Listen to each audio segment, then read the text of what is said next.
Yeah, but yeah, sure. But Yeah, so before you go. Natürlich nicht, deswegen frage ich jetzt. Ich mache es nicht, ich will nicht fragen, ich will gefragt. Du kannst jetzt natürlich kannst du ja.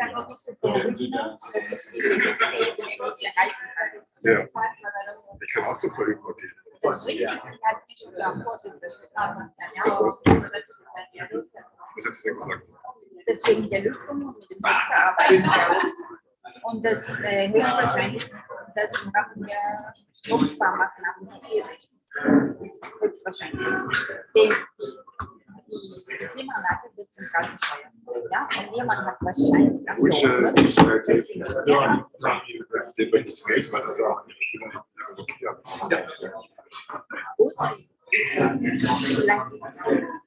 ist es Jahre nachher. Also über der Frau, also Geschäftsführer von diesem Fußball. Diese Frau, die mit uns die muss beantworten. Vergessen. Ja, wir sollen noch ist es frisch und ich tue, was ich kann. Das geht nicht. Ich gehe dazu, das war die wichtigen Leute, weil die das entscheiden. Heute wird es gar nicht so wahnsinnig. Frieren wieder in die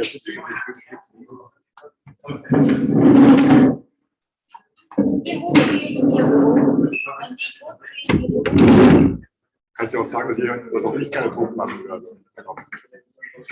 Aber gar nicht.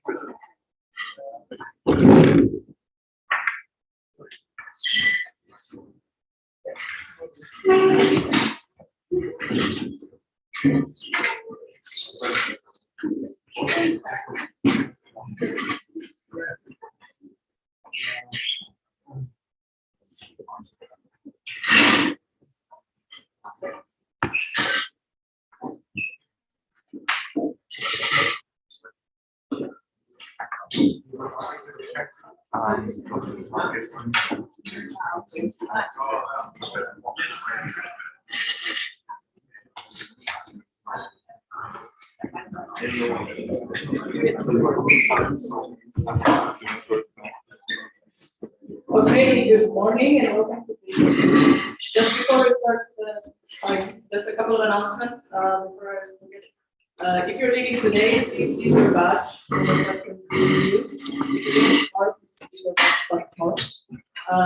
you're giving a poster presentation today and you haven't put your slide in the poster picture, please do so as well. If you want to give a flash talk tomorrow, 5 minutes about something, please register on this link here. Put your name and a link. Thank you. If you have an idea for a birds of a feather session for tomorrow, please submit the issue here. And if you're interested in taking collaborative notes or reading other collaborative notes from the conference, Federico started a document. Okay. It's really excited to take that forward. The links are in places.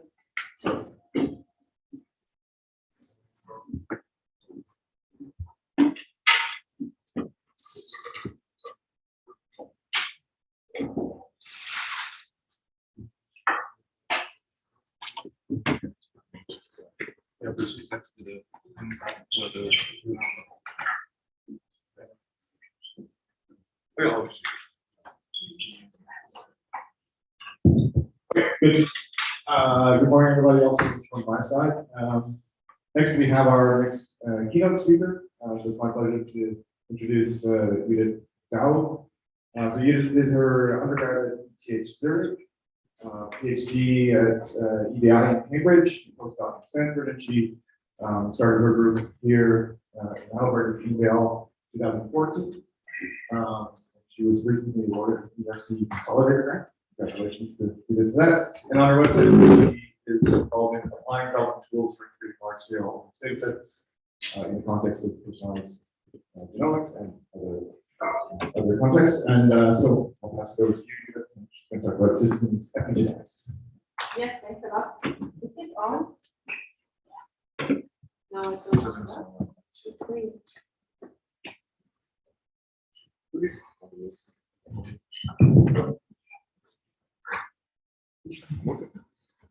Anyway, more fun. Okay, Okay, yeah, so it's my pleasure to tell you a little bit about what we are doing in the group, and I call my title very generically Systems, Epigenetics, and Gene Regulation towards predictive models. And this is really kind of our goal going towards these predictive models. But before I go into that, let me show you a little bit of the motivation overall that kind of drives the research in my group and also my own interest. And so what we are, like our big question that we want to understand in the group is what makes each individual unique, what makes each patient unique, but also how can we use this variation that we have here in population, like in terms of size, in terms of how prone you are to get certain disease in your own facial features, but also, of course, more medically relevant differences about how you would respond to a certain drug or mutations in a cancer, and what can we learn about this variation that is available to us about basic biology, but also disease mechanisms. Now, when we think about phenotypic variation, in my view, there's really two things that we have to consider, right? On the one hand, we have the genetic variation that is quite prominent across the human population, and on the other hand, we have the environmental variation, the environmental factors. When we talk about the genetic variation, I think there's really, oh yeah, you can see my mouse. There's really been a lot of progress in the past 20 years or so, and we have met now since the sequencing of the human genome over 200,000 of the single nucleotide polymorphisms to complex traits and diseases through these genome-wide association studies. When we think about the environmental part, here we have made also progress in understanding some of the macroenvironmental, kind of the microenvironmental factors in terms of what we eat every day, but also the microenvironment within us, like how cells communicate with each other, specifically the immune cell, but also microbes. And we have some slight idea that maybe epigenetics may be a factor or mechanism that mediates these environmental effects onto kind of the phenotypic variation that we observe. Now, when we think about the key challenges in both of these fields, I think for the genetics part, really at the moment, the key challenge is that we still don't understand most of these variants because the majority of them actually lie in these non-coding, probably regulatory elements. Only about 5% affect the protein coding potential of the gene. On the other hand, for the environmental part, I think we're way beyond that, we even lack the associations. And this is mostly due probably because we lack data. It's simply infeasible to collect all this data that we would need on a molecular level to really make these associations between complex phenotypes.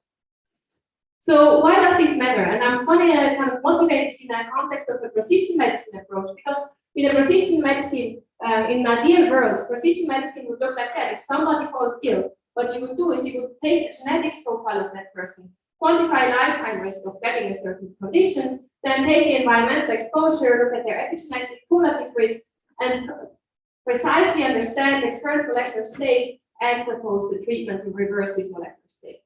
And we all know, of course, this is not possible, and partially this is because of these real-world challenges that I just explained to you before.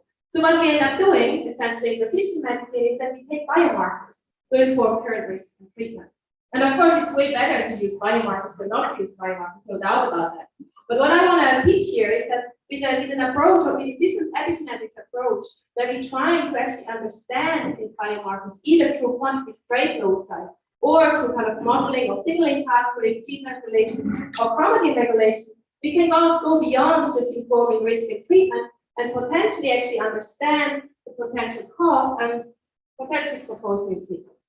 Right, so this is kind of the framework of how I see systems epigenetics being able to kind of explain some of these biomarkers that we observe. Now, this leads into the vision that we have in my group, which is really to understand this interplay of epigenetics, genetics, and the environment at the molecular level, with one goal being pushing the boundaries of the personalized health.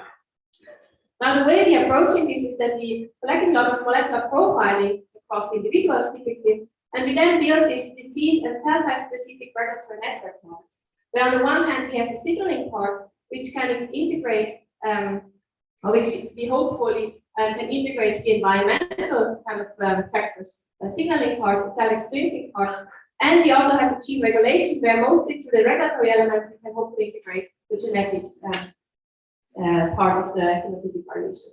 And then, of course, the aim is to have these networks in a way that we can predict patient or cell type specific response to certain perturbations.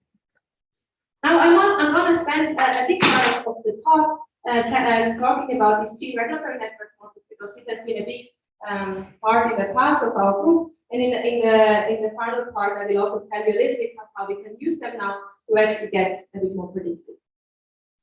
So when we think about gene regulatory network models, in my mind, they have really 4 different building blocks. On the one hand, we have to define the gene regulatory elements. Second, we have to be able to measure these transcription factor activities. Then we have to be able to connect the transcription factors to the genes. And finally, we have to be able to connect the transcription factors upstream to the signaling network. And you can already see from the amount of time the transcription factors pop up on this slide, the transcription factors are kind of the core theme of our group. Well, the first, so I'm going to go now through these 4 different building blocks to explain you how we are approaching this. So when we look at when we think about gene regulatory elements, here we do nothing fancy. We essentially define gene regulatory elements using chromatin marks or chromatin accessibility. So like very simple, very simplistic view of gene regulatory elements. And when we go now to quantify transcription factor activities, it becomes already a little bit more challenging. Because transcription factors, on the one hand, are very lowly abundant proteins. So they're very difficult actually to measure based on the proteomic level. And I'm just showing you here some data from our own, but you could take any study that actually that quantifies protein, RNA, and chromatin on a gene-based level. But you can see here the genes that we can quantify based on the proteomics assays are strongly depleted for this category of transcription factors. On the other hand, these transcription factors are not only lowly abundant, they're also post-translationally regulated, but typically very much understudied, like actually most proteins, to be honest, or most genes. So when what I'm showing you here is a comparison of the number of times a transcription factor has been published or like has been cited in an abstract or a title of a PubMed index publication. And here I'm showing you the number of validated fossil sites that have been experimentally validated. And what you can see here is a couple of transcription factors have been studied very extensively, and they have a lot of fossil sites that are annotated, so we know how these transcription factors are regulated on a post-translation level. However, the majority here is actually very much unstudied and also have very little fossil sites annotated. Finally, they're also functionally understudied, and I'm showing you here another example based on a database that is kind of the database for looking at transcription factor functions here, Rust, sorry, I didn't put the reference here.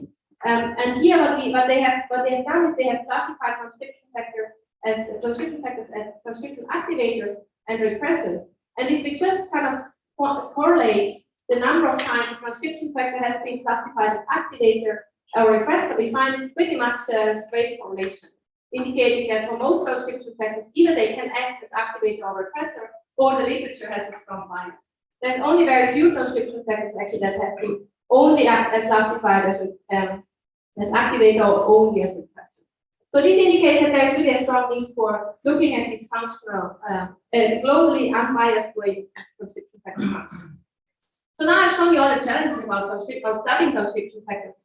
On the other hand, what we can do very well with transcription factors is we can predict, at least for certain transcription factors, very well where they bind in the genome. And we can very easily measure chromatin accessibility. Right? So this gives us now a tool to actually measure transcription factor activity in an indirect way by looking at the binding site, the putative binding site of the transcription factor, and looking at the chromatin accessibility or chromatin activity surrounding those binding sites. So just in these two kind of examples, what we would conclude is that if there is a transcription factor binding with high chromatin activity surrounding the binding sites globally across the whole genome, we would assume that this transcription factor has a high activity in these cells or in this population, and vice versa for a case when there is very low activity. So this is our approach, and we have now we have kind of formalized this in a tool where we can now combine or integrate transcription factor binding sites and any kind of genome-wide genome-wide chromatin accessibility or chromatin histone mark data to define differential activity of transcription factors between any two conditions. We also found a way now to integrate RNA expression data to classify transcription factors in a data-driven way into activators, and I'm showing you here that then we find, like for activators, we then find a positive correlation of the transcription factor expression and its accessibility and its binding site, whereas for repressors, we find this negative correlation of transcription factor expression level and the accessibility at the binding site. And here's just two examples. So for activators, we find that they really open up the chromatin surrounding the binding site. So here the binding site is in the middle, and for repressors, they kind of closing down the chromatin and surrounding the binding site. And we have applied this tool in many studies, but what was really nice to see is actually recently there was a benchmarking paper published in Nature Methods that found that DeeDee, together with another tool, was the best in class for prioritizing transcription factor candidates in retrograde. So this was very nice to see. But anyway, so what coming back to kind of to our kind of building blocks of gene regulatory network models, we now have this way of inferring transcription factor activity based on chromatin accessibility, and we're also able to classify them into activators or repressors based on combining the chromatin accessibility with RNA data. So the next challenge comes to connecting transcription factors to genes. And this is, of course, actually very old field in a way. So there has been lots of studies, a lot of approaches to connect transcription factors to the target genes through co-expression, using time course data, also based on transcription factor knockouts, and there's a lot of created and integrated databases. However, the majority of these tools actually, or of these databases, directly connect the transcription factor to the target genes. And what I've shown you in my introduction is that we are really interested in these non-coding variants, like these single nucleotide polymorphisms that typically fall in the non-coding area of the genome. So if you really want to study those and integrate them in our networks, we need a network where we include those gene regulatory elements. So the way we went about this is that we essentially split this into two, this problem of linking transcription factors to the target genes into two. So we now kind of have one way of combining, linking transcription factors to their regulatory elements, and we're using a simple covariation approach here to look at transcription factor expression and chromatin marks, using the marks at the locations where there is a binding site as a positive, the foreground, and the ones where there is no binding site in the background. And similarly, we have a covariation approach where we now correlates the chromatin accessibility or chromatin activity marks with the target gene expression, also taking physical proximity into account. And this is a package, we call it GRANI, for gene regulatory network including interference using enhancers. And this is a Bioconductor package since a couple of months. So the way we are doing this, so I'm just showing you now an example of how we can apply or how we use this GRANI tool. So I'm showing you an example here where we use iPSC-derived macrophages. Macrophages are these immune cell types that are responsible for clearing of infections in the body. And we get this very nice network here. And of course, the first thing you want to do is to kind of see whether this network is also, to some extent, like is actually biologically relevant. Let's put it that way. So what we have started to do is to kind of get a molecular evaluation of these EGRNs.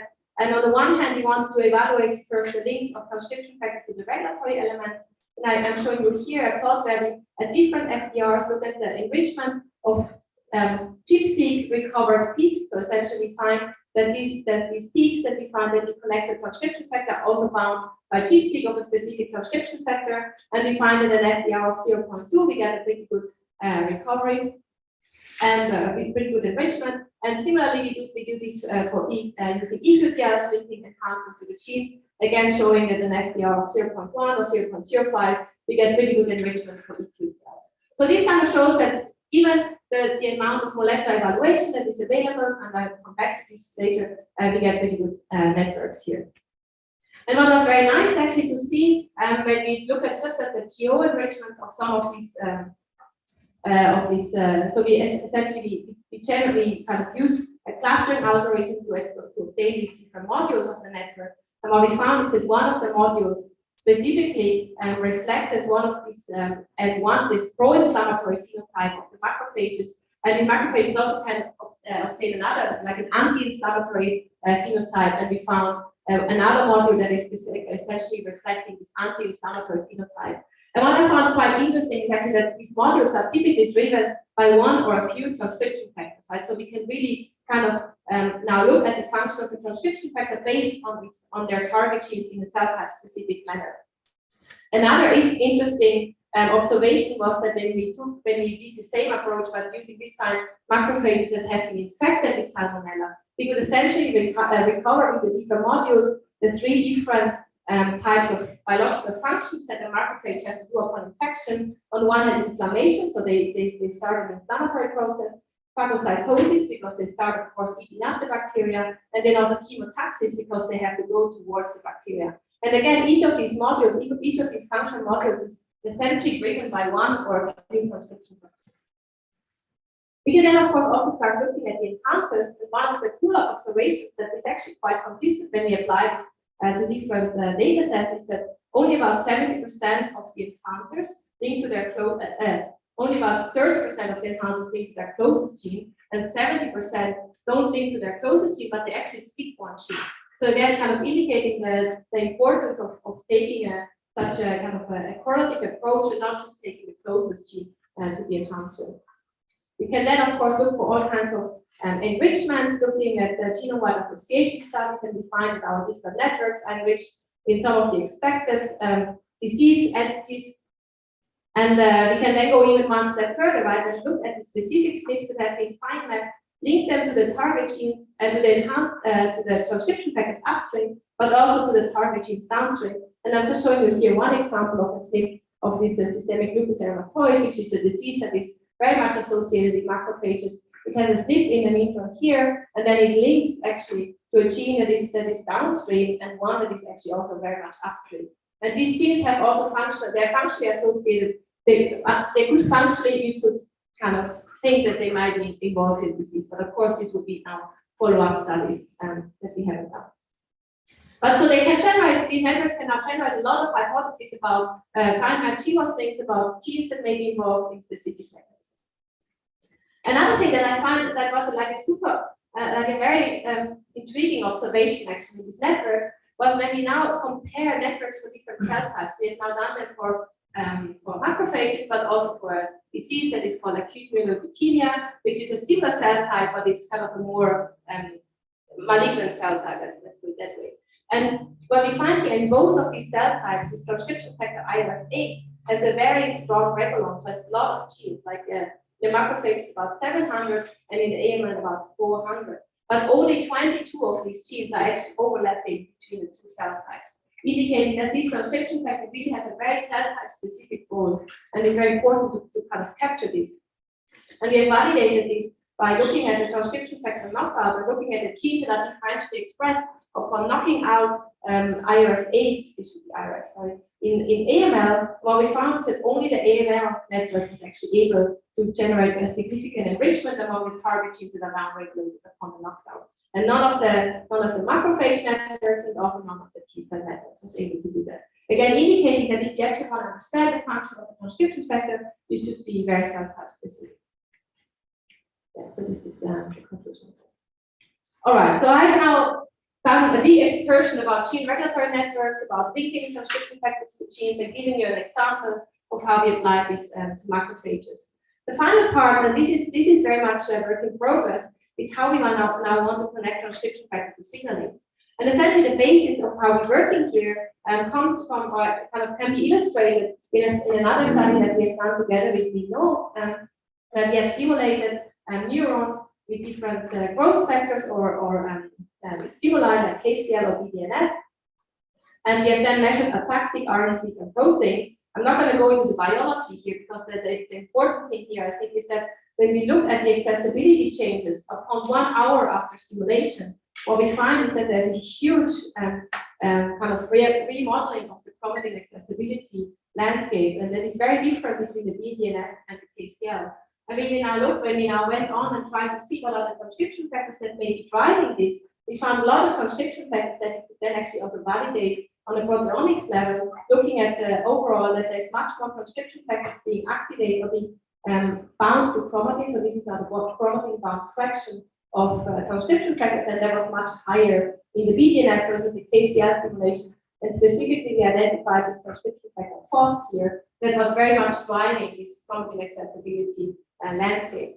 So what I want to, like, long story short, what I want to say here is that essentially we can use transcription factor activity as a readout of signaling pathways. as long as we know how the transcription factor is connected to the signaling pathways. And this is how we are approaching this at the moment. And we are now also collecting some phosphoproteomics data to actually kind of make some of these things. But this is very much work in progress. And I will talk maybe in my next keynote lecture about it. So the next part, what I want to, what I now want to go towards is, can we go now? Because what I've shown you is like all like super predictive, super prescriptive networks, right? We kind of have this kind of nice data set. We do some descriptive analysis, and we generate a nice network. So the question is now, can we go beyond description? And before I go there, I first want to highlight one of the key challenges when looking at gene regulatory networks, and that always kind of annoys me when I read papers that just claim we have a new gene regulatory network and then just put the network there without any additional thing, right? Because one of the key challenges for evaluating gene regulatory network is that there's really no gold standard of evaluating them, right? It's really difficult to see how good they are. And of course, you can go with some ground truth data like ChIP-seq and eQTLs, and I've shown you this, we have done this. But one problem, and I haven't mentioned this, I mentioned it here, is that this is super incomplete. So these plots are actually based on about 10 to 15 transcription factors, right? And this is, of course, the whole transcript, because there's just simply not more ChIP-seq data available. And it's very low throughput in a way, because you would have to generate a ChIP-seq data set for each cell type for each transcription factor. eQTLs is a little bit more, is a little bit less low throughput. Then another way to go is, of course, you could go for disturbing specific enhancement with CRISPR-A. And this is one of the approaches that is gaining traction, especially in these single cell kind of multiplex pooled screens. And just one thing I want to point out here is we have done one of these screens, and we have done a very simple analysis where we looked at the number of CRISPR-I perturbations for a specific gene, the number of CRISPR-Is that have an effect on a gene, versus just the overall variation across individuals of that gene. Right? So genes have different variations. Some genes are very stable, some genes are very variable. And actually, this is the kind of the reference that we have done some analysis on. And this is very gene-specific features that actually predict this variability. And what we see is that essentially the more variable the gene is across individuals, the more responsive it is to any CRISPR-I perturbation. Right, so I think these whole CRISPR-I perturbations are probably very biased towards the highly responsive genes, and it will still be difficult to actually directly disturb enhancers. So the question here really is, can we go beyond description?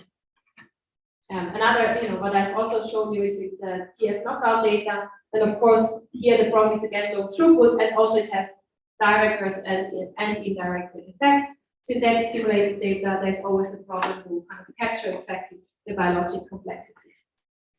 So we thought, okay, let's see whether we can now get into a more kind of global evaluation of transcription of these gene regulatory networks for very specific conditions. And here we want to see that the gene regulatory networks are able to predict differential expression, right? Because after all, they are gene expression networks.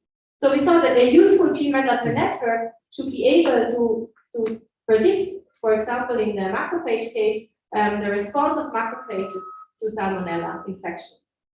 So what we've done is essentially set up a random forest model to generate a model just based on the TF gene connections to predict the fold change, and you can see here that the model performs pretty well. You look at the predicted fold change versus the true log 2 fold change, and you get a pretty good prediction of an R-square of about 0.2.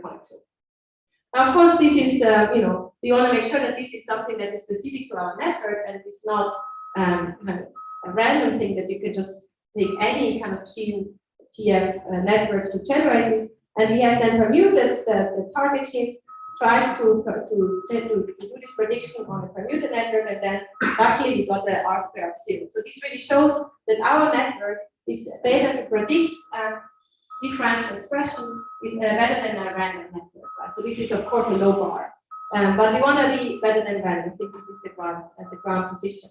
Then another thing we want our GRN to be able to is to be able to be cell type specific, right? We don't want a macrophage network to be able to predict the response in T cells, and we have done that as well. So we have generated gene regulatory networks for AML macrophages and T cells, and then we have looked at cell type specific stimulations in T cells macrophages in the breast cancer setting, in salmonella setting, or in AML. And you can see here, typically only the network that is cell type specific is able to get us a decent predictive response. So now this is of course very cool. We have now this network, this framework of how we can use these networks, or how we can evaluate this network, whether they actually predictive for a certain response. And the cool thing is now, if they are predictive, we can now try to figure out what actually drives this response. Right, so we have now a way to look at the features that are important for this prediction, and with that we can identify the transcription factors that are important for driving a certain stimulation. And I really see this in a way as an integration of the genetic and epigenetics, which is based on which these networks are based, right? They're based on this variation across individuals, and we can now use them to look at the response of an environmental response here, for example, salmonella stimulation. And just to show you an example how we can now do this, we take again our naive and infected macrophage networks. We have like a lot of different infections conditions, but also cancer conditions. And we can then, for each of these conditions, identify the transcription factors that are important for a certain response. I'm just showing you here one of the quality controls. When we stimulate, when we use just a stimulation with interferon gamma, we find a strong upregulation of the NF-kappa B regulon, which is what you would expect upon stimulation. We find for the breast cancer, for the transcription factors that are important in breast cancer, we find that they're very much involved in, or like the genes that are regulated by these, like their regulons, are enriched in many of the geoterms that we associate with the kind of this this cancer-associated macrophages, the M2 phenotype, which is angiogenesis, response to oxygen levels, and so on. Another thing that I want to point out here is also, of course, you can identify transcription factors that have not been really associated with macrophage biology, and Pure A is one of these examples. What we find is that it essentially responds in a very similar way as the NF-kappa B, and then we then integrate this with phosphoproteomics data, and we look at the stimulation of the stimulation of macrophages with LPS, which is essentially simulating an infection. We find that Pure A phosphorylation follows a very similar pattern to NF-kappa B, indicating that this may be indeed the transcription factor that is involved in this response. So this is now just showing you a bit of what we can do with our networks. And in general, I think the insights that we have gained of applying these networks across multiple studies, one thing I've shown you is this very cell type specific pattern of transcription factors. And of course, one way of how transcription factors can be cell type specific is when they interact with different partners, right? And this co-binding, of course, is one of the big topics. We have also done some work on that, but that is also, of course, a very low throughput manner because you look at pairs of transcription factor. And then I've shown you this before, right? But I think one of the key problems that we're still facing with transcription factor networks is that, first of all, I've shown you already this picture that we have very biased view on their regulation, but also we have a very biased view on the regulon of the transcription factor. So here I'm showing you the number of curated genes that are regulated by a certain transcription factor. And so I think this really emphasizes the need for unbiased data-driven studies. When we also we look at the enhancers, and I think this is one of the cool ways with our networks, we can actually look at the enhancers. And enhancers can be disrupted in many ways, right? You can have a genetic variant, but of course you can also, and then disrupt the enhancer function. But of course you can also just have an epigenetic variation here, and you know that the enhancer for some reason doesn't get activated, and you would essentially end up with the same problem as with the genetic variant. You can also have an epigenetic modulation of the promoter, or you can have structural variants. And we have in the past looked at many different processes where we have really shown that enhancers play an important role in connecting, for example, aging and immune traits. Always have the genetic and the environmental traits. We have shown that they respond very heavily to signaling, and we have shown that they can actually modulate the effect or mediate the effect of a specific mutation. So I think overall this shows that enhancers are important to include in our regulatory networks. And now in the last minute, I just want to show you one really cool example. I'm not going to show you the whole story, but I'm going to show you one cool example how grandpa is our way of connecting, finding the important transcription factors, how you can really identify driver transcription factors in a transdifferentiation experiment. And this is in collaboration with Moritz Mal. the decaf set.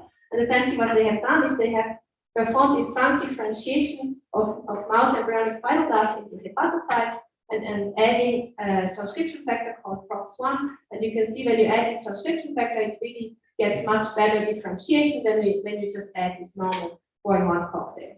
So this is kind of the baseline.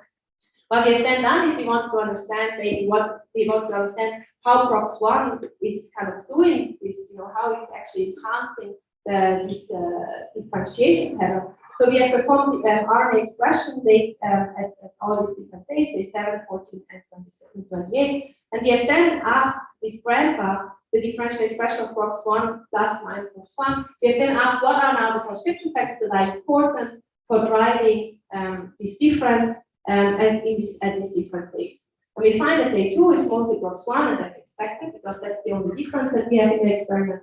And then at day 7, we already find some additional transcription factors. At day 14, even more, and then even more at day 28. And then, of course, this is again very descriptive, but then actually more is he went actually back to the lab and then checked now what happens when we, so this is then essentially kind of one of the the network that we can derive from this data, like PROX1 that then regulates ERX1 that then and also EDF2, which then collaborates with TPR gamma. So as I said, Marini went back to the lab and actually validated this first layer, kind of knocking out PRX1 and also EDF2. And what we find is that essentially overexpression of this PRX1 really kind of reduces again the albumin production, so reduces the hepatocytes, whereas the knockdown of PROX1 increases it. So we can really kind of show that PRX1 has the same effect as PROX1. Maybe to a little bit lesser extent. And the same thing happens with PPR gamma. Overexpression again reduces the differentiation and knockdown increases the differentiation. So this was a really nice way to kind of show that our kind of predictive tools can really identify the transcription factors that may be driving transdifferentiation programs. All right, so with that, I'm coming to my summary. I hopefully showed you a little bit our approach of how we try to integrate genetics and the environment with the systems epigenetics approach. I've shown you some cell type specific functional transcription factors and the need for data-driven approaches here. I've shown you how enhancer-mediated gene regulatory networks. I've just shown you some examples. Actually, didn't show you much insights here. But I've also shown you these predictive regulatory networks to investigate mechanisms in reprogramming. And finally, this is kind of our vision that we take variation across individuals to understand this interaction of environment and genetics.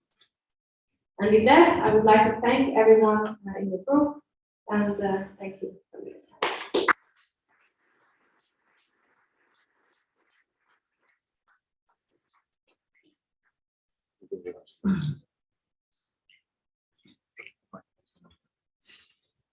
Okay, next is questions. We'll start here. Hi, thanks for the talk, great data and results. So my question is regarding what is your intuition regarding the granularity or the specificity of these GRNs? Because you have clearly shown that there is an advantage of generating certain specific GRNs. But so now in single cell, people are really looking at, for example, cell states, but even looking at specific individual cells.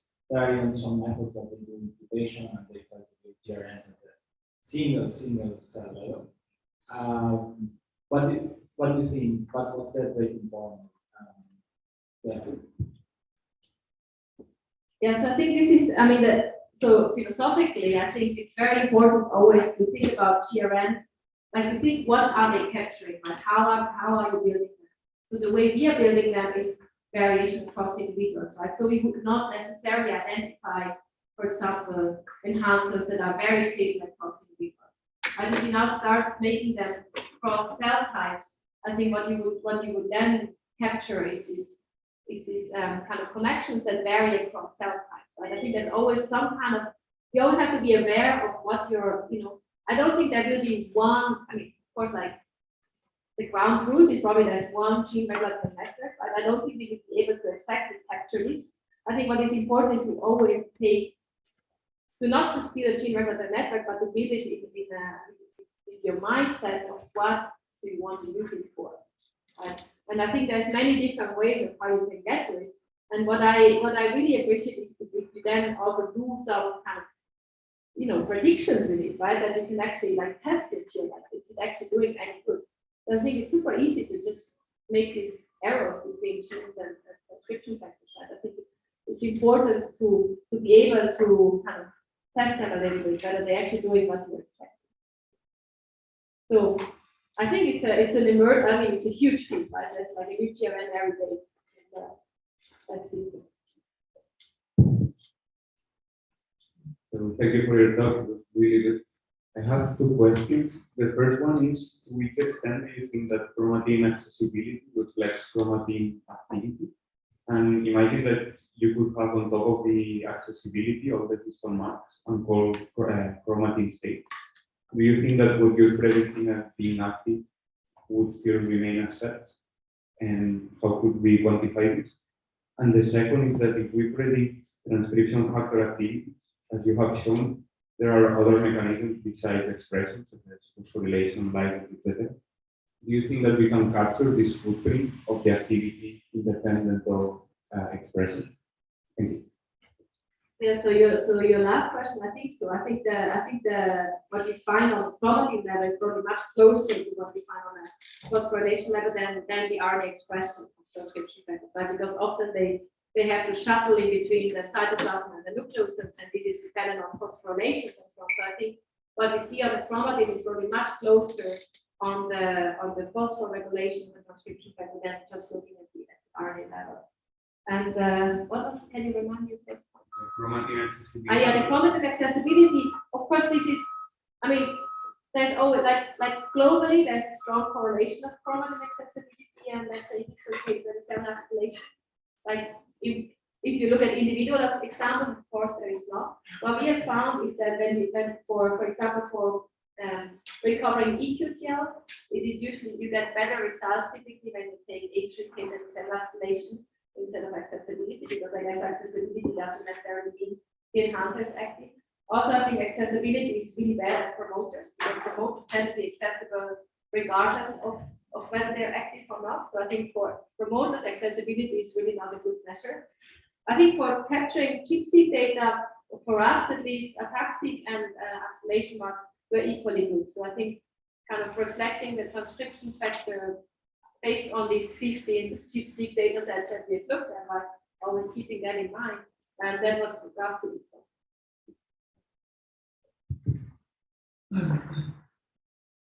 So one thing that was really conspicuously absent from the talk was a high C or 4C like the otherwise. I think this is just because we haven't done it. I think this is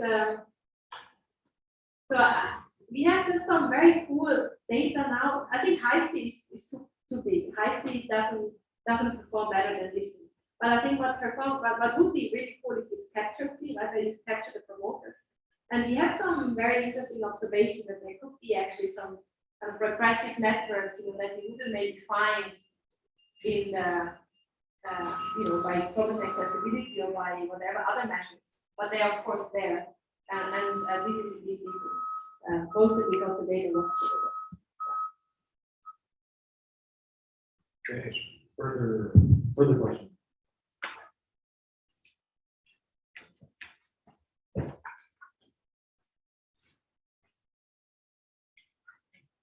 So yeah, welcome scoring my question. But other than the DeeDee structure, I have a more technical question about the method.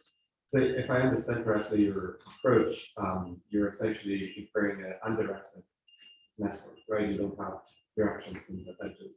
And I was wondering if that could be kind of like helpful in your second part of the approach, where you're trying to predict the transcription factor activity. Like how do you infer sort of like the flow of the network?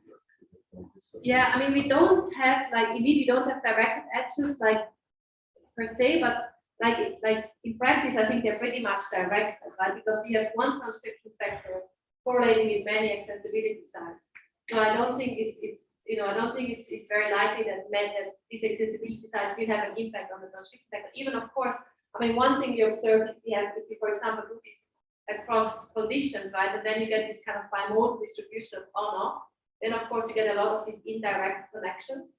And one way that we're dealing with this is based on the enhancer gene connections, because they expect those connections to be positive. So if you find a huge amount of negative correlations that are highly significant, then we assume that there's a big batch effect in our data. But and I mean, I think for the enhanced gene connections, you can argue this could be like the other way around, right? That the gene could affect the accessibility of another element. So this we have not taken into account. But then again, this gene regulatory element has to be correlated with the transcription factor in order to go into the network.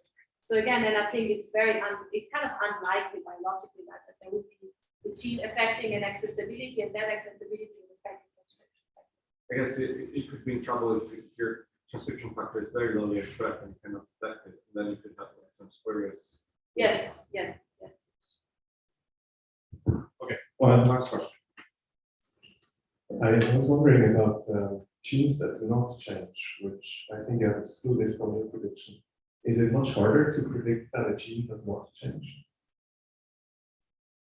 I don't know what you mean with much harder. I mean, we are just the way we're looking at it, we wouldn't find it because it wouldn't vary, right? So we wouldn't be able to make any association to it.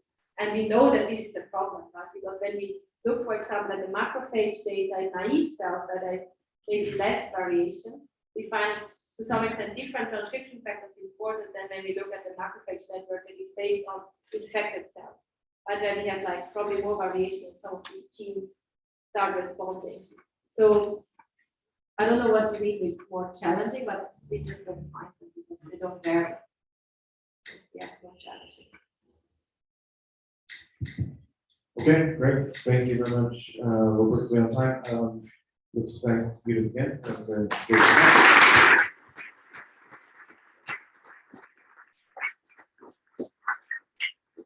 And we have a very quick 5-minute break, so don't go very far.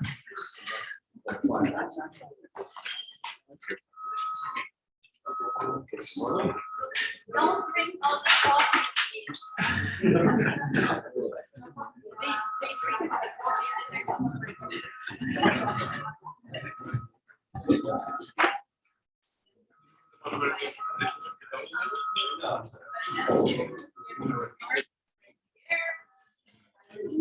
Yeah, thanks very much.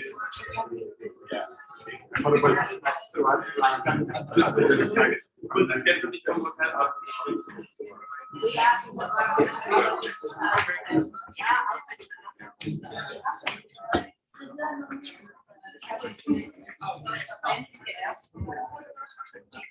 Oh, okay. Explain the third.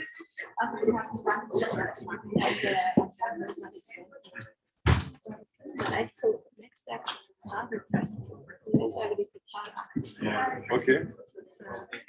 Yeah, it's quite interesting, but we are totally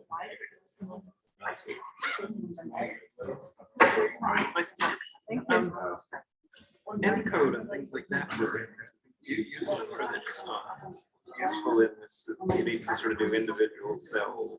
So I think there's two approaches. I don't even go with this because ENCODE is very good at processing. I mean, what we have done in the LCLs is we have done a lot of experiments in one cell. Yeah. But if you go across cells, then you start getting this cell type specific effects, and I think you're missing a lot of the transitions, right? Because it's kind of endpoints. Yeah. So I think then the correlations become sometimes very artificial. And we just see kind of global cell type changes, and it would be very difficult to say that this is a direct just because the entire cell state changes. That's why at the moment we really try to focus on individuals or cells that are perturbed by the same cell. The tries to create transdifferentiation. The transdifferentiation is cool, right? It's there, we should play two different time course. I mean, I thought it's so cool, right? We really find this transcription factor is important enough them out and they get an effect. I thought this was so cool. This is biology. This is computational biology. Yeah. I was working with somebody who was trying to do some synthetic construction. I think single cell data could work. Like, I mean, there's many approaches now. I'm a little bit scared before you need the single cell data because it's just like overcrowded. But these other trials are not interpolated. But it's not just it. I mean, it's it's like the translation of a microwave only. No, exactly. You have to. No, I mean, yeah, and I think the multi-omic experiments could be like this way you have cells, you can potentially do them along the trajectory. And then once they, looking at stuff that's sort of building big vesicles, cells, single cell, micro. That's yeah. You're building those at the moment. No, there are people that are. Okay. Yes. Yeah, I mean, It'll be a while. Not that long. no, I think it's also that one. We also have some about the other. We actually have some in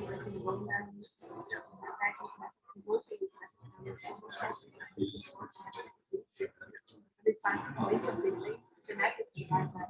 But in many variants, and I thought that's, I mean, genetic variants associated genetic variants associated hemoglobin traits that are very much changing the composition. So I think we need to start from the right. So you guys sort of do like for a given cell type, you give an epigenomic map. Sort of like a tag sequence or something like that. And then you use that, and then you do the sort of time course experiment, for example, capture RNA at different points in time, and sometimes protein modifications. Just trying to understand how the experimental. The experimental works. I mean, but here, if you also use the cohort level data that has been we also producing now the way. And then we use this network, and because for the predictions, once we have the network for the predictions, we only need like 3 or 4 or 4. No, I mean, And then we can identify the don't make many signs. And the small scale.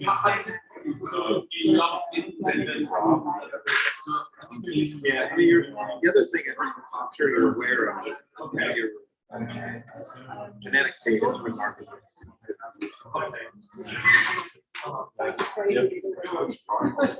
And there are ways. So we want the sign. Well, I want it rare there. I mean, I would run the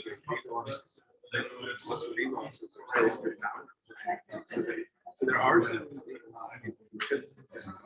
23 enables to do collaboration, especially if there are ways. Yeah, rare is certainly going to be there, but it's really pretty rare. Yeah.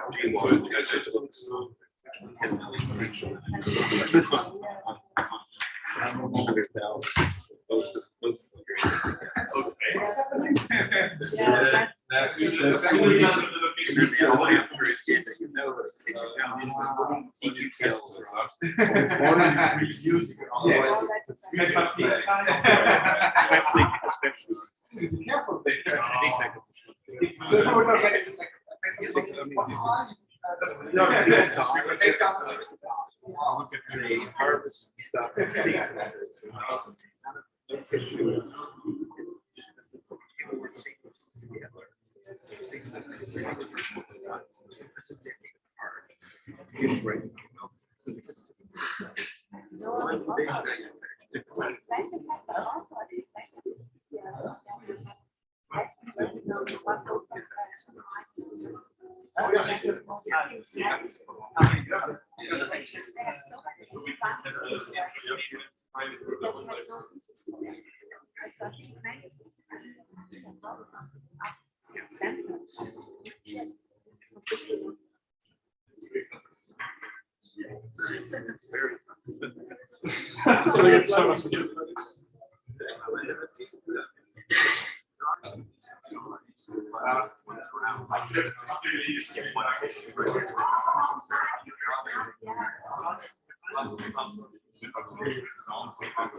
Okay, so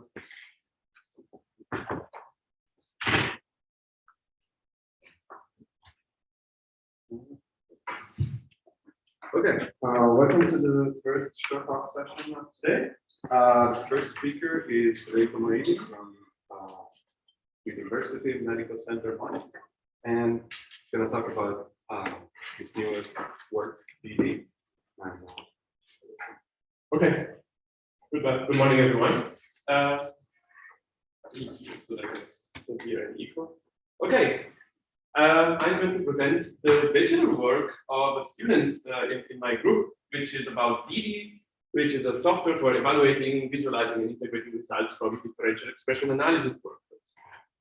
And we might know that basically differential expression analysis in all flavors are pretty much ubiquitous when we are dealing with transcript data.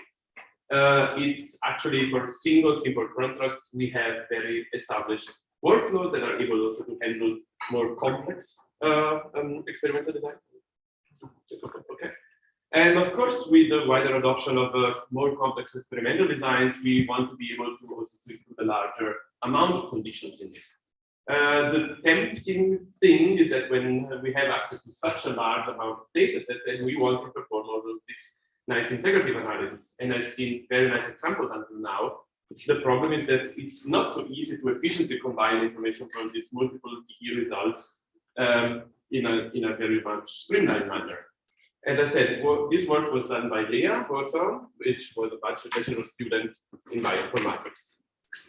And the ugly fruit is that this is pretty much one of the most common way of doing the integrative analysis, right? So it's very much, yeah, it can get worse. It can just be, I don't know, even not in colors. You can use 4 or more. I'm not using the banana example, which actually motivated the development of the abstract plot, which is a better option for that. But then again, so let's go back to the ugly one. And what you do not have is that you miss the directionality of gene regulation. You miss the nuances that are there, and you have an increasing complexity of the data set. You want something that actually is able to tell you whether the tiny change in DE might be actually playing a role, or it's not about DE or not DE. The binarization that you just do might get you to lose something. And you know, of course, that DE detection power is very sensitive to sample size. So basically, if you're trying to integrate your nice study with another published study, it can be that you see a lot more DE in your data set, and you don't see that much in that one. So it's a tricky situation. So what we like to have is that we want to have robust identification of regulatory mechanisms, be they joint or say distinct. So the common one, the distinct ones. We want something to summarize, visualize, and go, let's say, beyond the mere binarization DE or not DE in all the studies. we would like something that automatically extracts things from the DE results and maybe to use all the DE-sec2, lemma, or a jar into that. So basically, DeeDee can fit in any of the workflows, and it comes in with patterns included. So we do not just provide a standalone functions, but it's very nice to have an interactive Shiny app that covers the most common drill-down operations. And of course, we would like to have it in a way that, a possible extension to this is to include, for example, different omics and different organisms, for example, to integrate together. If you want to access the repository for this, it's available online on GitHub, and I'm going to just take you through a tour of the functionality for that. So basically, DeeDee takes the input of any of the results from the DE-sec2 or top table from HR and lemma, stores the essential information in a named list way.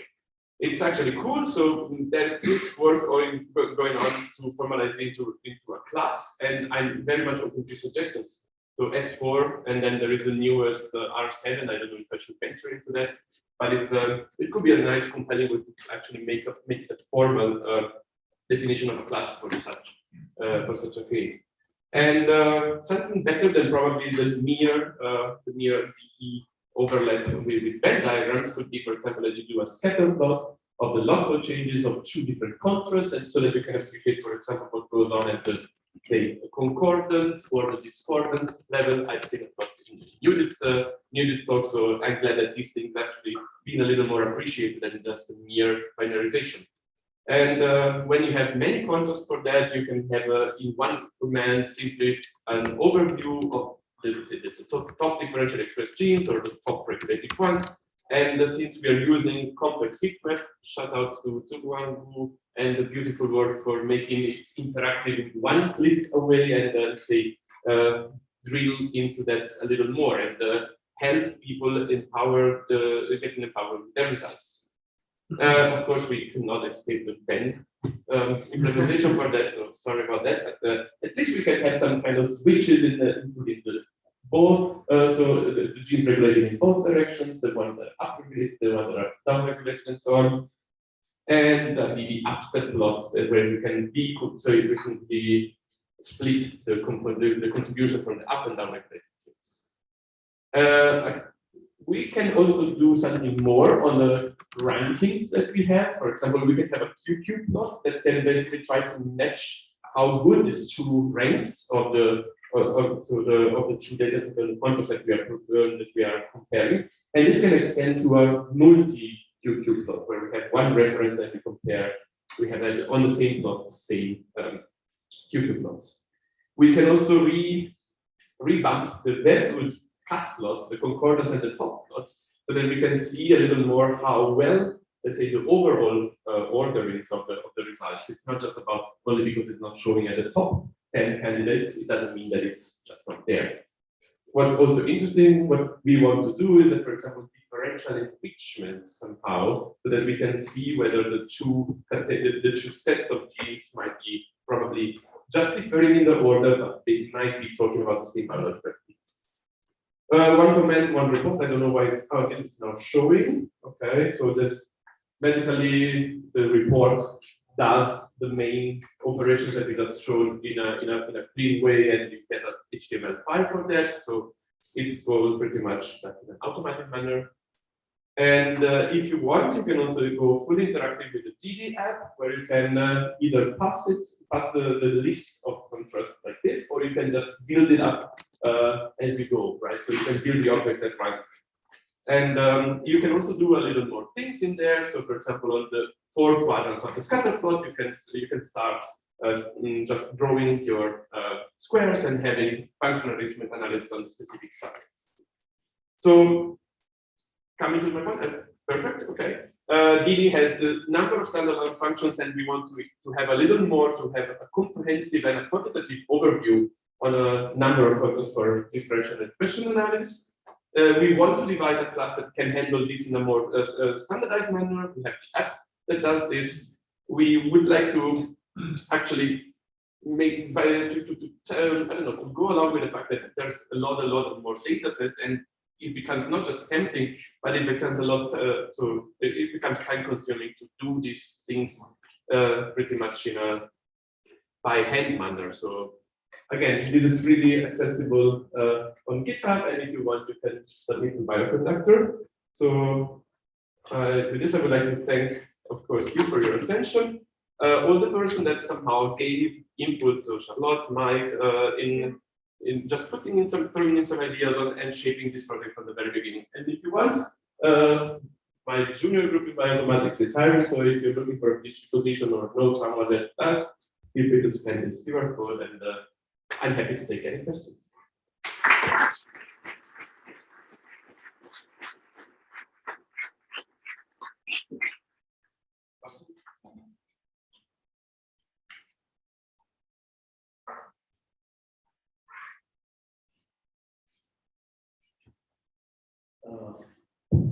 So your platform, your software, which kind of data structure takes as input? Do you have your own class, or you are using the object? We are using a simple name list right now because it just works fine, because we are just storing the tabular results from the differential expression workflows. But it would be nice to have something. Doesn't have to be a summarized experiment, could be something that fits into that, because then it can be put in the, say, dedicated slots of a summarized experiment. We just don't know which assay we should link it to as of now. But so we are working on a, let's say, on a revamping of the class that stores it. So, and I'm happy to take any suggestions for that. Because I have another package. Yeah. Has all the analysis before your package. So it takes as input, with EC2, HR, and objects, so it takes and collects all the results in one single object. So again, Okay. This sounds like a great conversation to have. Okay, there's Okay, all right. Let's thanks Federico again.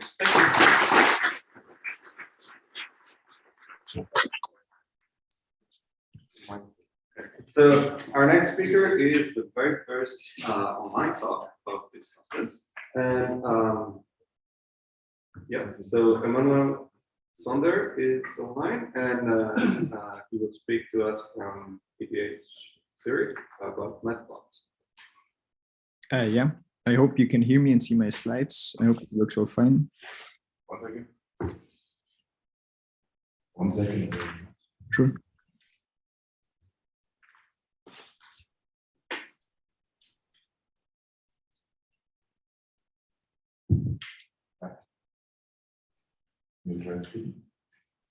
Can you hear me? Let me try that. Okay, so We'll try after the break. okay, so let's okay, so we're gonna move on to the next speaker, and probably figure it out. That one? Yes, okay.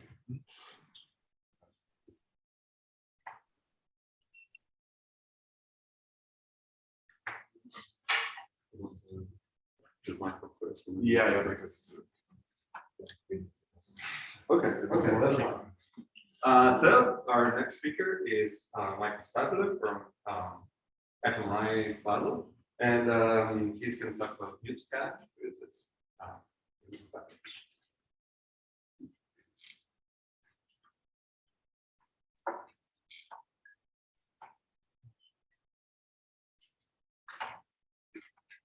Yes, thanks a lot for giving me the chance to present here. Good morning, everyone.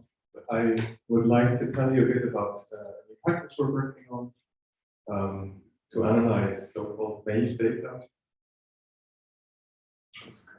massive or multiplexed assays of variant effects. So I'll also tell you what kind of data that is.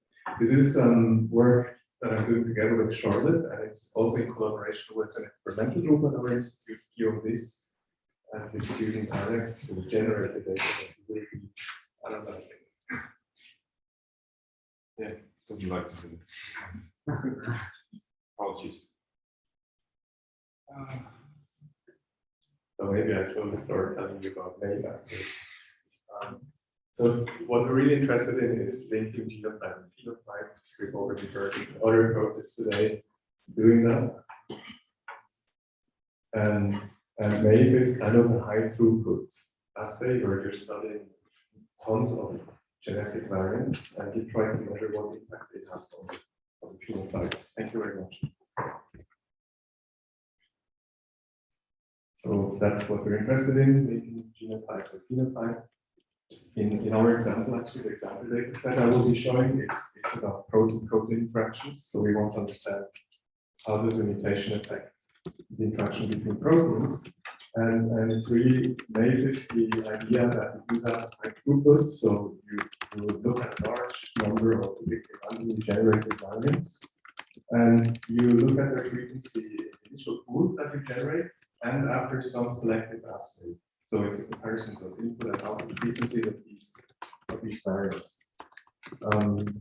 That's just the example that I mentioned. So protein-protein interactions, for example, is here basic helix, loop helix domain transcription factors. They have a leucine zipper that's then dimerized. It's a large family in the human genome. There's over 100 of them, and they have very specific interaction specificities. So there are certain pairs that do form dimers, while they would not interact with others.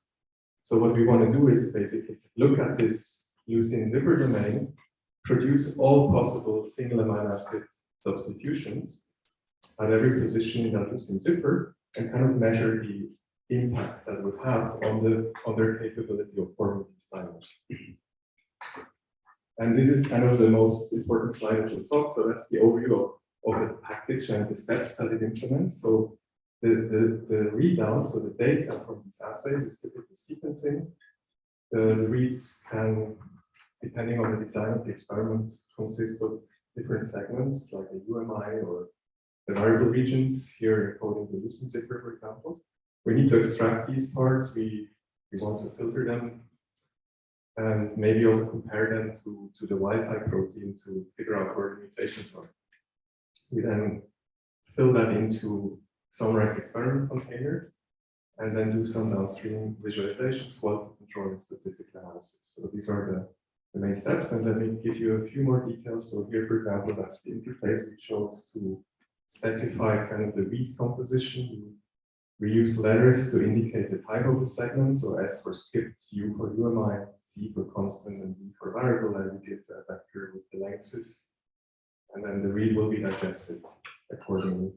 And that can also be paired and sequencing data, overlapping or non-overlapping. So it's quite flexible. The segments cannot vary in any order. So hopefully there will be not an experimental design that would not be amenable to analysis with mutscan. The filtering was mostly requested by our experimental collaborators. So, for example, they wanted to be able to filter out variants that have more than one mutated codons because they wanted to focus on single amino acid substitution. So we've implemented a large number of different filters. We've been careful making this efficient, so most of it is actually written in C++. And also for certain things, like, for example, for matching the variant to the closest reference sequence, we're trying to do this efficiently, like, for example, here with PK trees that allow us to find similar reference sequences in log time as opposed to in linear time if we had to go through every position. It's not truly mismatch. Once we have digested each individual sample, we are combining them into a summarized experiment.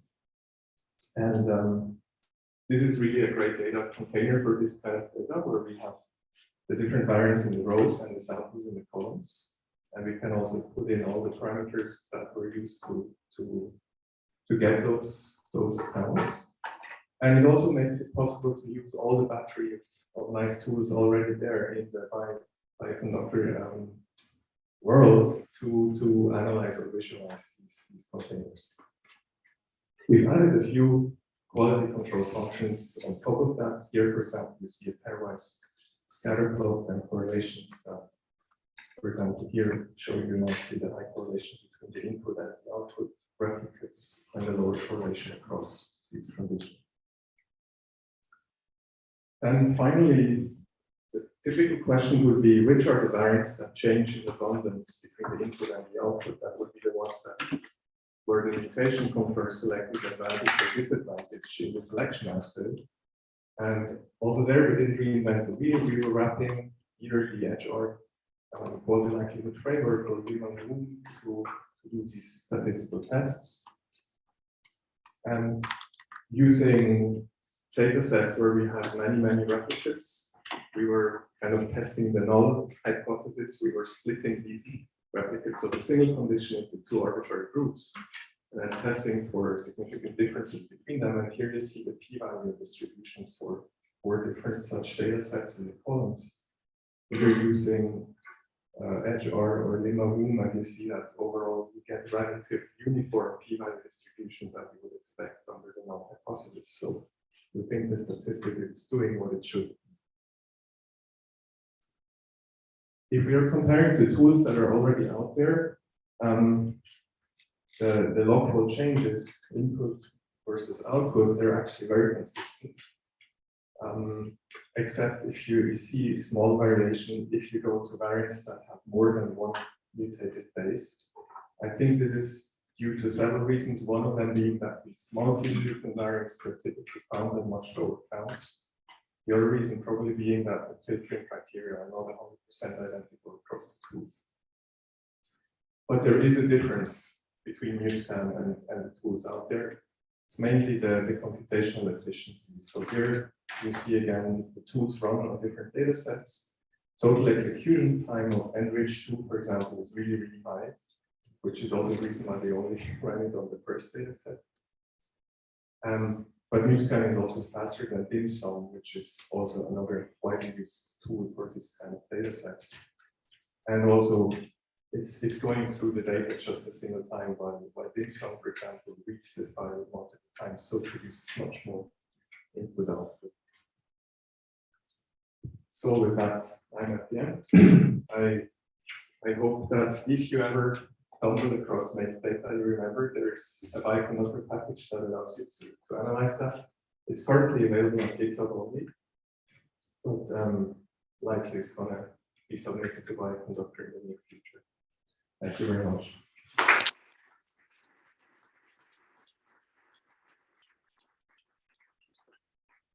So I guess we have time for one question.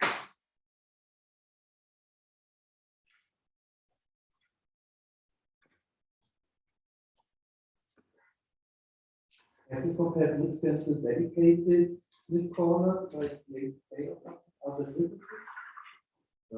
We haven't, and the problem here is not really the calling of the variants, because the reference sequence is short and known, so that's more or less trivial. So it's really more the quantification of the frequency of those variants. So that's why we compared only to these tools that are also focused on this aspect. Okay, we actually have time for one question. I guess, so we're gonna postpone the online talk. So we have 5 minutes before the break. So if you have questions also for Federico, sorry, I got off the questions before, but should we come to? So I mean, I guess I have one to break the ice. I have one question from Michael, which is related to the differential expression part. So you're using HR and lemma. Do you do anything like custom in terms of, for example, normalization, or just straightforward?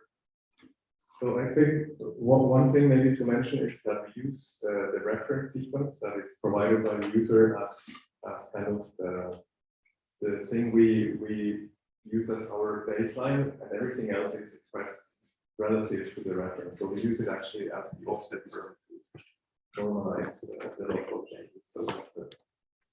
I think there are other specific details, but maybe Charlotte would be the better person to answer that. Do you want to add something? You can do most Let's of do the it now. So you can do multiple things. You can do just the normal differential expression style. You can use this reference sequences and offsets. You can do something like seesaw, like a nonlinear normalization if you need that. And then there are different regular normalization. Any other questions? Okay, so I guess I have a question for Federico as well, which is that, you know, you're building your own sort of, I don't know, nurse of packages, right? With the gene tonic and IC, and so I was curious about how DeeDee fits in all of that. It's still open. I mean, it depends on the class implementation that we would like to choose, whether we build on something that we can fit into those other containers. I mean, right now, as I said, the named list works perfect because it's simple and it just works. But it just in the spirit of interoperability that we'd like to have, so that everything can be fit as a just building block in this flow of tools should be actually taken into account. Yeah. I guess what's the argument for not doing that? Like, what's the argument for not using a summarized express? It's pretty much probably my fault in telling let's just start easy, then you see that it works, and then you start not changing a working system until you have a strong argument for indeed changing it. But yeah, so it should just work. Okay. Any other comment or question? Okay, everybody wants to talk to you. Okay, so that's thanks all the speakers.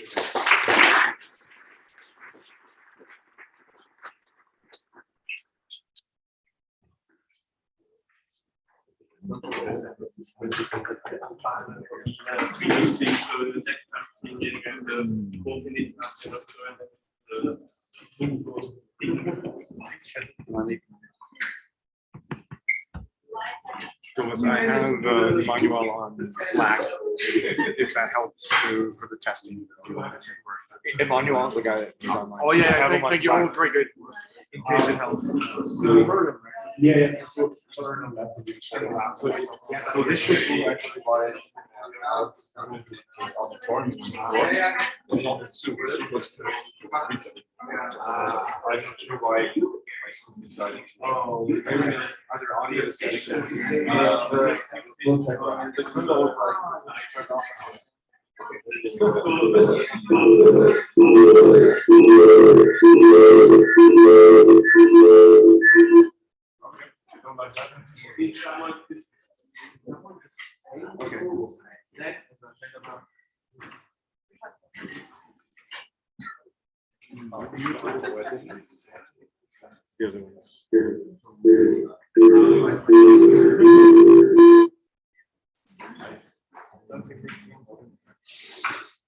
Yeah, where's the?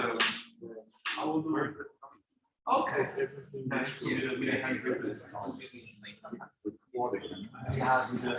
So we have to mute that one. Yeah.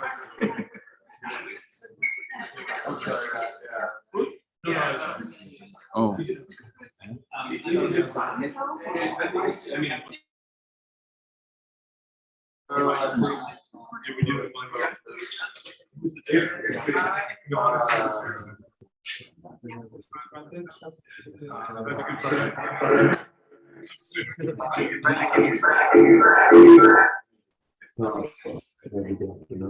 Is there a microphone on? Yeah.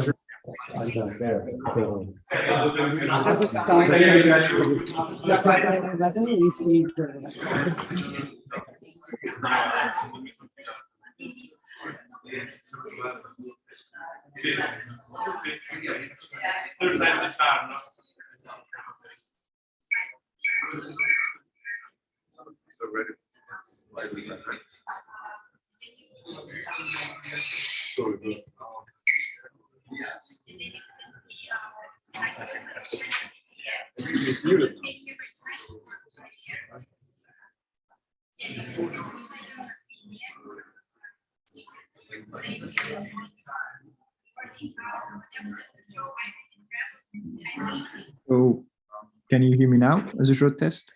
Because I think in the live stream, the audio worked.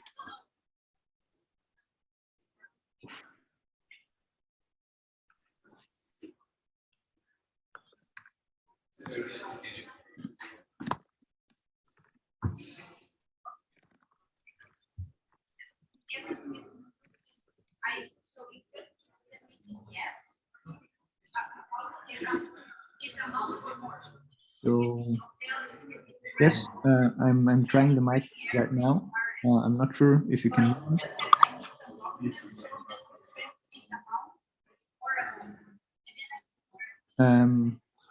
Okay, so this didn't work then.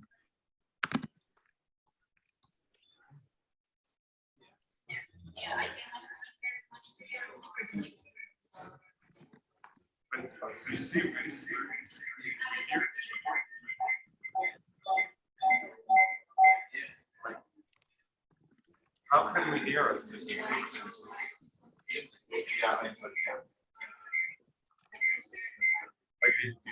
Hear us?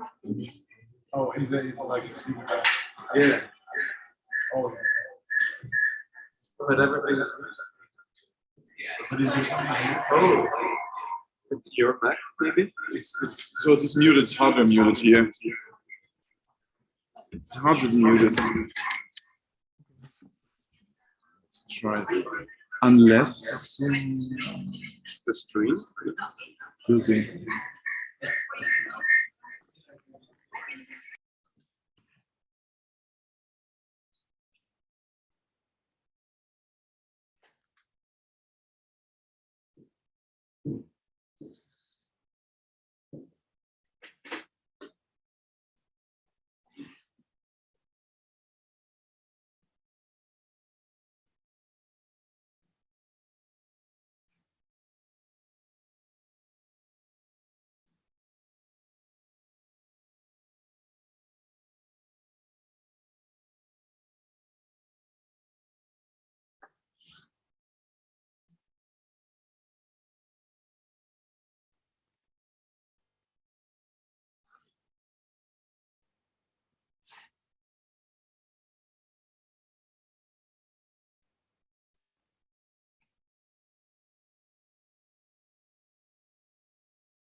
Okay.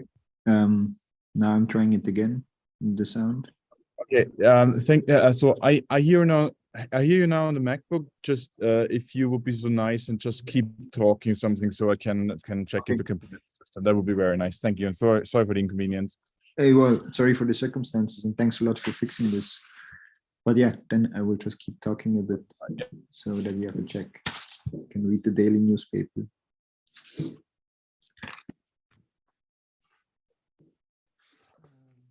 Maybe some more. Getting there. Yeah, okay, perfect. Yeah, that's all good from my side. Really sorry for the Thank you. So if you just stay on for a couple of minutes, I'm just checking it with the live stream if this does work with the live stream as well, and then we should be all set. Yeah, sure.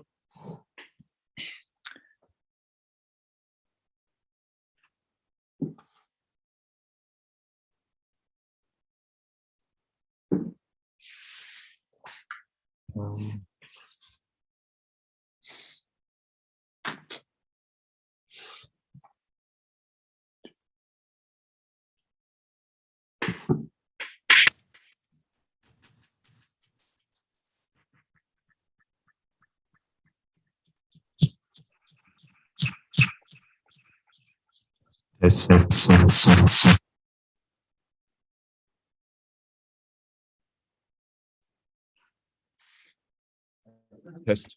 Yeah. Test. Yeah, I can hear you. Good. Okay. All right. So I think we got it basically. Yeah. So it's a bit of a hack, but it works now. So basically, we can only talk to you via this presenter MacBook. Otherwise, it will feedback, but that's fine. So everybody in the audience can hear you. That's great.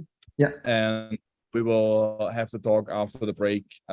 So if you want to unmute yourself until then, that will be great. Yeah. Okay. We'll mute myself until then. Thank you. Thank you.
Good. Test. Can you hear right? Yes, I can hear you. I can hear you all right. stick. So this should be better even now. Let's see.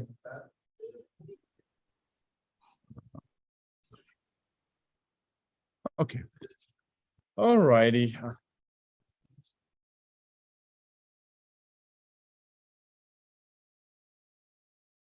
Ist dann der Plan, dass das Mikrofon dann runterhängen für die Fragen, oder? Also die Fragen müssen wir. Aber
Da kann man den Lautsprecher von, die Lautstärke vom Speaker einstellen.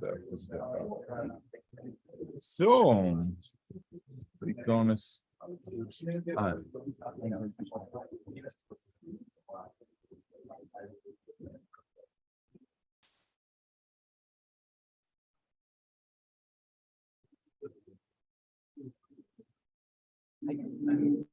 I talking now? Or no, and there's the online talk. Okay. It's just we try to manage. The online talk and then we can. Okay, great. Let's get to maybe down my talk onto the computer again, because I just, if it's not, then it's okay. I think I corrected a small mistake. Maybe it's too late. No, it might be too late. Yeah, it is. It is. It is definitely. Definitely. Yes. Okay, so welcome back everybody after the coffee break. Now this is the last session before the lunch break, and it will be a little bit tight because we have one more talk. So the first one will be the online talk from the last session. This will also be, and that's why I'm standing here. So also if there are questions later, I ask you to come here to ask the question because we cannot use the microphones. And also just very short notice for the speakers. You have 10 minutes. I will stand up after 9 minutes. Just don't be afraid. It's just to tell you, you have 1 minute to wrap up, and then so that we have also some time for questions. And with that, is it almost okay now? Yeah. So we have now Emanuel Sonder from the ETH Zurich talking about the MethQuant. So you can go ahead. I don't know if you can hear us. Yeah, I can hear you. I can't start the video though, because the host didn't allow. And that's fine for me, but however you prefer. Otherwise, I would just start without video if that's all right to stick to this schedule. So yeah, first of all, thanks a lot for letting me present here. And also like, oh no, it works great, thanks. For letting me present here and also like for setting up the online possibility to present. I'm going to talk today about quantifying DNA methylation heterogeneity in different ways. So very briefly, DNA methylation is an alteration of cytosines to 5-methyl cytosines. It's usually described within a cytosine guanine dinucleotide context, at least in mammals. And it's an epigenetic mark associated with different regulation mechanisms. Essentially on the single CpG level, it's a binary readout. So throughout the presentation, I will refer to this lollipop representation. And I'm also going to focus here on bisulfite sequencing, which is a sequencing-based assay, which allows to measure the methylation status of single cytosines. And there exist protocols, bisulfite sequencing protocols for single cells, which I will also touch at some point. Okay, so why is DNA methylation heterogeneity of interest, or what does DNA methylation heterogeneity even mean? So on one hand, we can have a cell population which has different methylation states. So basically one subset of the cells might be fully demethylated, while another subset of the cell is fully methylated. However, it can also be that there's a loss of DNA methylation. It's often described as a stochastic loss, where it basically has the CpG sequence of a single cell with more altered patterns of methylated and unmethylated CpGs. That's often linked to certain tumor microenvironments, and therefore it is hypothesized that it has an influence in having higher adaptive potential and faster relapse of these tumor microenvironments. So when we speak about heterogeneity, it's essentially two sources. It can either be compositional effects from having a cell population which has different methylation patterns within, or we can really have like uniformly within a population a loss of DNA methylation, so an erosion of DNA methylation. In the past, there has been a set of scores have been published, designed for mostly bulk bisulfite sequencing data, and which try to quantify different aspects of DNA methylation heterogeneity. However, all these scores, they have been published or designed for bulk data. Thus, they operate when looking at CpGs from the same cell on the read level, because only for the CpGs which are on the same read, we can be sure that they originate from very much the same cell. And thus, they kind of, to study the disordered methylation states, they're limited by the read length, so only to 5 to 10 CpGs and not much more. However, these scores have been quite nicely compared in an approach in a study by Scherer and colleagues in 2020. It's not a full list of the scores I'm showing here. There are more approaches than the ones I'm showing here. However, there's quite a wide range of these scores, which give a first impression on the heterogeneity of DNA methylation. What we took interest in is to look at this at the single cell level, because single cell bisulfite sequencing assays are getting slightly more widespread these days, and it allows us to surpass this limitation from the read length. So essentially, we can look at CpG sequences which are longer than just the few CpGs which are located on the same read. So this is especially interesting if we look at things like partially methylated domains or intermediately methylated regions, which can take up more true than a megabase within the chromosome. And for doing so, we advise a measure termed sample entropy, an adapted version of it. It's originally a measure from time series analysis. So what it briefly does, it is an entropy score which quantifies the irregularity of a sequence. So a sequence which has a more irregular pattern will achieve a higher entropy score. We took some adaptations of the sample entropy in order that we can apply it to the typically very sparse single cell bisulfite sequencing data. So there's a lot of missing values, and also the binary nature of DNA methylation on the single CpG level. And just if we very briefly and superficially look at this plot, we can see basically that a sequence which has a more disordered epigenetic state will achieve a higher entropy score than a sequence which has a more ordered state. So we applied this, or we're testing this still quite heavily. It's still very much work in progress. But essentially, we simulated different patterns of DNA methylation and different bulk effects. And by using the sample entropy, we can actually, on a single cell level, differentiate between different epigenetic states, so different ordering states of the CpG sequence of single cells, and thereby disentangle a bit what's compositional effects and what's simply erosion of DNA methylation within a single cell. So here we're also working on a simulation framework, which is rather parsimonious. So we just simulate the CpG sequence of a single cell with a Markov chain. And then we introduce missing values by sampling the number of missing stretches from a binomial, and then the length of the missing stretches from a negative binomial. And then we introduce these with the randomized regions function from the Regione R package, which is also in Bioconductor and quite a handy tool for this. And basically by using different transition matrices, we can control on one end the methylation level by having different stationary distributions. And by the transition probabilities, we can mimic basically the loss of DNA methylation or the erosion if we use more uniform transition probabilities, and thereby basically break the correlation of neighboring CpGs, as it is the case in the erosion of DNA methylation. However, if we assume, or if we take transition probabilities which are more likely, that a neighboring CpG is in the same state as the previous CpG, we thereby mimic the correlation of neighboring CpGs, which is observed.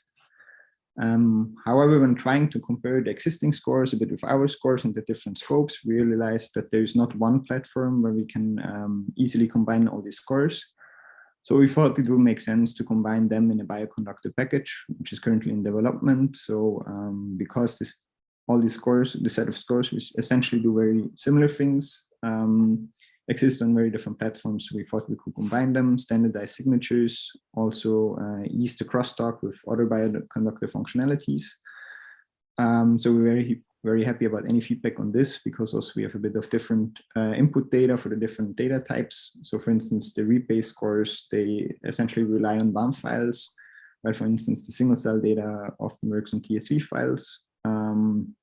And also in the end, a big player in the Bioconductor community for methylation data is obviously BSS-seq, which also allows for a lot of other downstream analysis tasks. So we would really like to integrate this in one package and provide the scores in a somewhat standardized format. Yeah, so with this, that's a bit the status at the moment. It's still very much work in progress, and I'm happy for any kind of feedback. And the scope here is really that we try to collect these scores within one package to illuminate from different perspectives DNA methylation heterogeneity.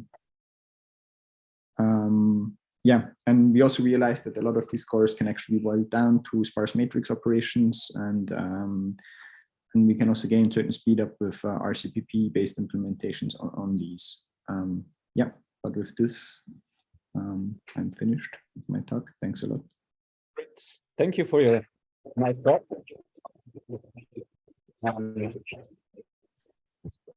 Now, are there any questions from the audience? Will it look like you don't have to be afraid to come here. So maybe I have a more technical question then. So what type of object are you then planning to use in your package to store these scores, or are you reusing some other objects?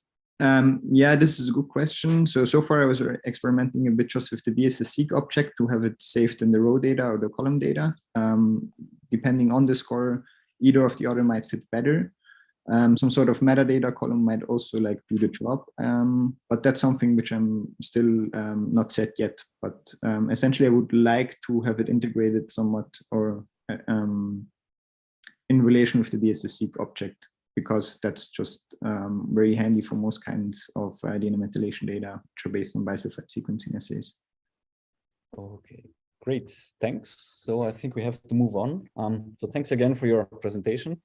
Yeah, it was nice. Also that it worked. Thanks to you.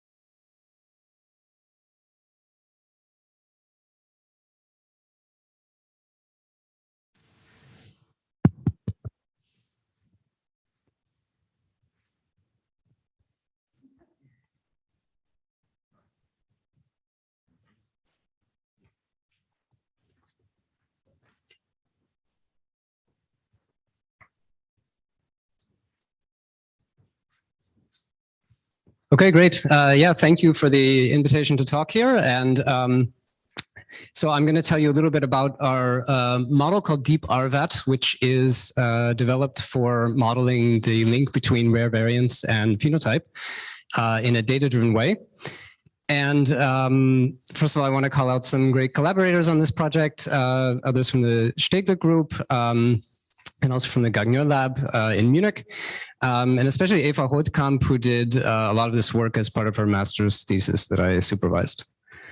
So just to start, let me remind you about the standard way of doing genome-wide association testing, which is that you go variant by variant and you test for association of various of a genetic variant with some kind of a trait.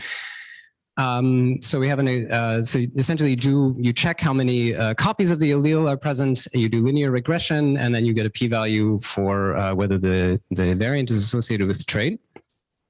And if you look on the right, we have a GWAS of height, where we're taking the minor allele frequency on the x-axis and the effect size on the y-axis, and we see that there's a general trend towards rare variants having much stronger effects than more common variants, which makes intuitive sense, because if something has a very deleterious effect, then it might be weeded out by selection. But this motivates the study of rare variants.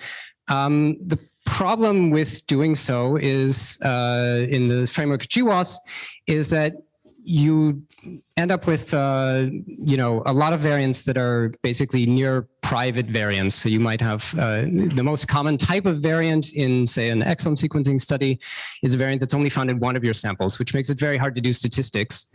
And the next most common kind is the one that's found in maybe less than 5 or 10 of your samples.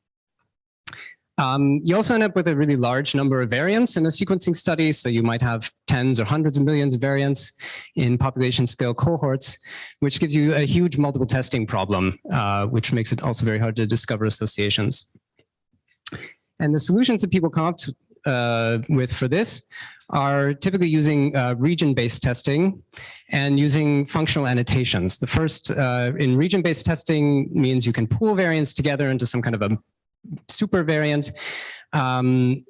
which alleviates the sparsity and multiple testing correction problem, and functional annotations tell you a little bit more about the actual effect of the variant if you don't have enough statistics to learn something about it directly.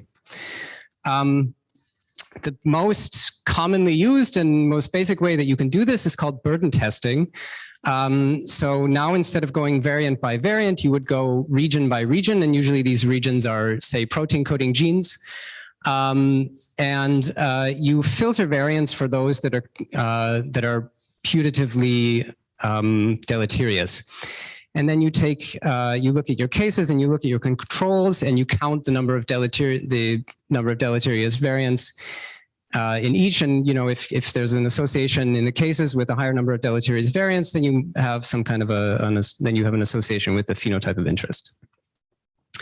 There are also other methods, such as variant component tests like SCAT. And what these do is they don't assume that every variant that you're looking at has a deleterious effect, but they assume that the effect of the variance follows some kind of a distribution. And you're testing for whether this distribution has a non-zero variance in the statistical sense. And this requires you to weight each variant, and usually, like in burden tests, where you're designing you're doing some hand-designed ad hoc filter. In a SCAT test, for example, you would hand design the weighting based on whatever functional annotations you're looking at.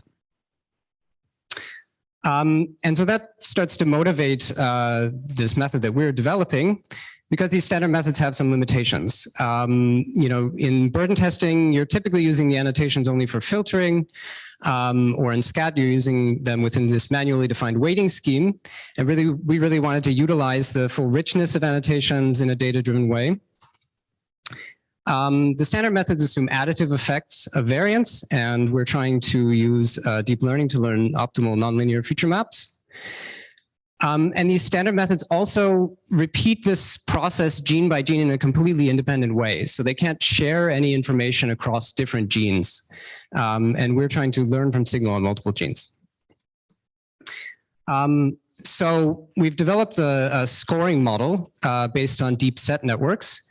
And we start with for each sample and each gene, we have a set of variants, and we annotate these variants with a number of different scores. And then each of these variants is fed into a variant embedding module called phi.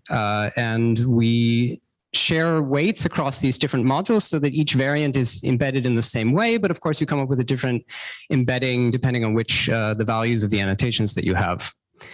In the next step, we aggregate these variant embeddings using some kind of a permutation invariant function, such as the sum or the max, to get an embedding for the gene. And then we feed this gene embedding through a second module, which we call rho, to give a single value, which is the gene impairment score. So this is analogous to the burden in a standard burden test. And the reason we chose this deep set architecture was that it has a couple of nice properties. One is that you can get it doesn't matter what the size of the variant set is. It can handle anything from 0 to 1,000 variants, doesn't matter. And it's also invariant to permutations. We're really not worrying about the order of the variants in this case. We use a relatively small architecture. So this phi module is just 2 layers of 20 neurons each. And this rho module is 2 hidden layers of 10 neurons each. So now the question is, how do you train such a thing? And the way we train is that we start out by using a standard burden test or SCAT to get a set of seed genes. And the reason we do this is, number one, if we tried to train it on all 19,000 protein coding genes, it would take very long and we would have to deal with a lot of noise. And number two, in the association step, this helps us avoid any kind of false discoveries due to overfitting. We feed these seed genes into deep RVAT for each sample to get gene impairment scores. And then we take a weighted sum across all of the different genes, seed genes, to get a phenotype prediction. We can compare that to the actual phenotype and backpropagate the loss into the deep RVAT network, and that allows us to train it. And then we have a second step, which is the association testing, where we're not, we look at all the other genes, excluding the seed genes, because we can't really necessarily trust the predictions on those in case there is some overfitting. We compare the deep RVATs, we look for associations between the deep RVAT scores and the phenotype. And what we find is that you get a significantly larger number of discoveries compared to standard burden tests. So here we're looking at 134,000 samples with whole exome sequencing from UK Biobank. And if you compare to a study that was done on a similar sample size using a standard burden test, we see that on 4 out of 5 of these phenotypes that we're looking at, we get a significantly larger number of discoveries. Of course, none of this really matters if our p-values are uncalibrated, if we're just making a bunch of false discoveries. So we check that we do have calibrated p-values. And we built some simulations to verify that our false discovery rate is controlled. And I also want to point out that if you look at if you compare the deep RVAT discoveries to conventional methods on even much larger sample sizes, we do quite well comparatively. And if you notice, as the sample size increases, the number of deep RVAT discoveries that are replicated increases as well. And we would expect that curve to continue going up as sample sizes increase. We also checked for enrichment of deep RVAT genes in related pathways. And found that indeed they are the pathways the deep RVAT genes are involved in are quite plausible. So to summarize, this is the first method to use deep neural networks, so nonlinear effects from rare variants in a rare variant association study. This greatly increases the power to discover gene trait associations. It's well calibrated and its discoveries are plausible. And of course, I couldn't explain everything. So if you have any questions, I'm happy to answer them now or in any of the breaks, or please get in touch by email. Thank you. Thank you very much. Thank you very much, Brian. So that's very interesting talk. So I guess we have quite time for one short question, if there is some. Okay, so that's the winner, sorry.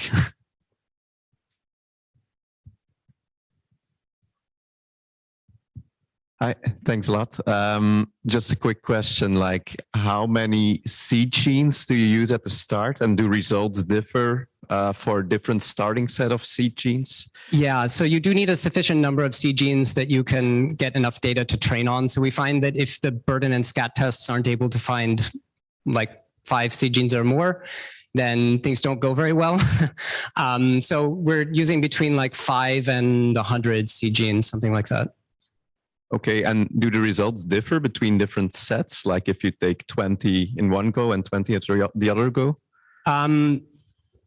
Sorry, if you take, so do you mean like for different phenotypes, or do you mean for one phenotype if you just change the set of seed genes?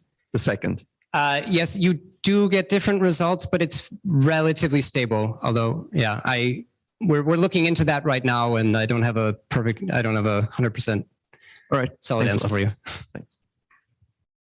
Thanks again for this nice presentation. And we move on to the next speaker, Marco Guazzini from Maastricht University, talking about spillover in mass cytometry.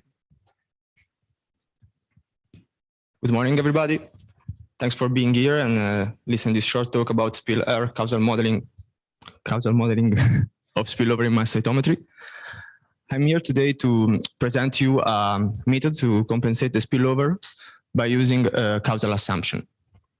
So as I said, we are dealing with mass cytometry data, and actually a really common effect in mass cytometry is the spillover. So to get a feeling of what it is, let's imagine that we have 2 nodes that represent 2 markers, and for which we have some measurements. As you can see on the marker Y, we have its own measurement plus a certain value that is given from the marker X. So basically, this is what spillover is, and actually compensating it is pretty important since it pre-processing steps on downstream analysis, and a lot of people actually have implemented methods to compensate it.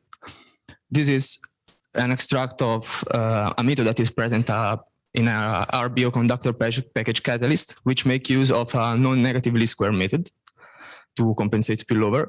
And by studying this type of plots, we actually noticed that a lot of count are set to 0.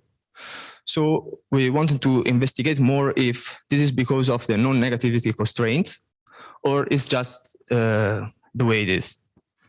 To do this, we developed a method. We took inspiration from negative binomial, which is a distribution that is widely used to represent count in biology. Let's think about the DeeDee models. And we represent the marker measurement, the measurement for the marker X, which marginally is negative binomial in our model, distributed. And then it represents, of course, the measurement that we have for the marker X. Then we modify the link function of this hierarchical model in order to represent the spillover. So as you can see there, the rate of the measurement of the random variable Y is given by its own signal plus the contribution of the marker X. So we are using a causal graph to represent the spillover, because we superficially looks like that a marker interferes with the other, but then we believe that deeply there is a common cause for why this is happening. So by looking at our causal graph, we develop an algorithm that try to compensate the spillover, and is an iterative algorithm that perform a maximum likelihood estimation for the parameter of the gammas, and keep updating it until we reach a stable value for those, and then return the compensated count by using the estimated parameter. This is actually how to install our package. This is all developed in R and is available on GitHub. Basically, you can load the spillover metrics from the package catalyst, and this is what we use to generate our synthetic dataset. Then generate a count matrix with, of course, the use of the spillover matrix and the parameters for the gammas and the number of cells that you want to consider, and then returns the compensated count by with our algorithm. Then by following this workflow, we of course carry out some simulation, and this is our result. I have to say that these are results on synthetic data that we generate ourselves by using the model I showed you before. Here we report the plot of the interaction of two markers, marker X and Y, and then on the left-hand side, you can see the ground truth, then the value with the counts with spillover, and then this is the result with a non-negative least square methods and our method. Actually, as you can see, our method doesn't set too much count to 0. This is why we are not using or imposing any constraint, but rather we are modeling the generating data process in order to get non-negative counts. And I would like to end by illustrating some pros and cons of our method. Of course, we are making assumption. So we are making assumption on the generating data process. So if those are correct, we get a more powerful analysis. Otherwise, of course, we get some biased estimators. Then with the causal model, we actually lose the biological dependencies between markers. So this actually, this method, so for now, can only use for univariate analysis. And we are working on a mathematical proof of convergence of the algorithm, and this is still a work in progress. I would like to thank you for the attention, and also my institution, Maastricht University, and my colleagues, Alexander, Sebastian, and Christoph. So thank you very much also for staying in time. Now, are there any questions to that? Yeah, sure. Thank you, Marco, for this interesting talk. For the future work, do you plan to test your method to real data? I mean, have you any plans for that? Yeah, we are working on that. We actually first tried the method on synthetic data, and now the next step is working on real data, and is what we are doing right now, actually. So it's a work in progress. Okay, thanks. Thank you. Any other questions? I don't see it. What? Okay, sorry. Thanks so much. Congrats on a wonderful talk, Marco. In the schematic, you know, you're showing like one arrow going from X to Y. You know, is there in the realm of possibility that you go from Y to X, like you have like this sort of cross contamination or like cross spillover between yes. cells? Yes, that we report an example for only 2 markers, but in our package, you can actually generate like a causal graph from a real data set, and it's what we did actually. So you can see actually that there is a crosstalk between markers. So it's not in the slides, but it's there. We also modeled that, yes. Perfect. Any other question? If not, thanks again for this nice presentation. Thanks. And right, and we move on. I have to apologize because I guess I will not pronounce your name correctly. Aurelien Dugourd. Dugourd, okay. Okay, oh my God. Yeah, from Heidelberg here, so please, stage is yours. Thank you. Yeah, so hello everyone, and thanks very much for the organizers to give me the opportunity to have this talk. So I'm going to talk about you quickly about 3 tools that we have been developing in Saez Rodriguez lab, and so some of the concepts have already been introduced yesterday in Aurelio's talk. But so to give you back a little bit the idea of the context that we are in is that, so we are thinking about, usually we work with omic data sets, that mean like transcriptomic data, proteomic data, phosphoproteomic data, all these different type of omic. And usually the idea is that we gather this type of data set, you know, in cell line experiments or from patient samples that can be divided into groups of disease and healthy or treated and non-treated cells. Sometimes also the groups are not necessarily apparent. You know, you can have like cohorts of patients that have different grades of disease that are not necessarily, you know, like very well categorized. But the idea is that, so we have these, yeah, yes. So we have these, I see, okay, like this, all right. So we have these data sets that come from this type of sample, and usually, so we have these large amount of data that are like very quantitative, like we measure abundance of transcript, abundance of proteins, etc.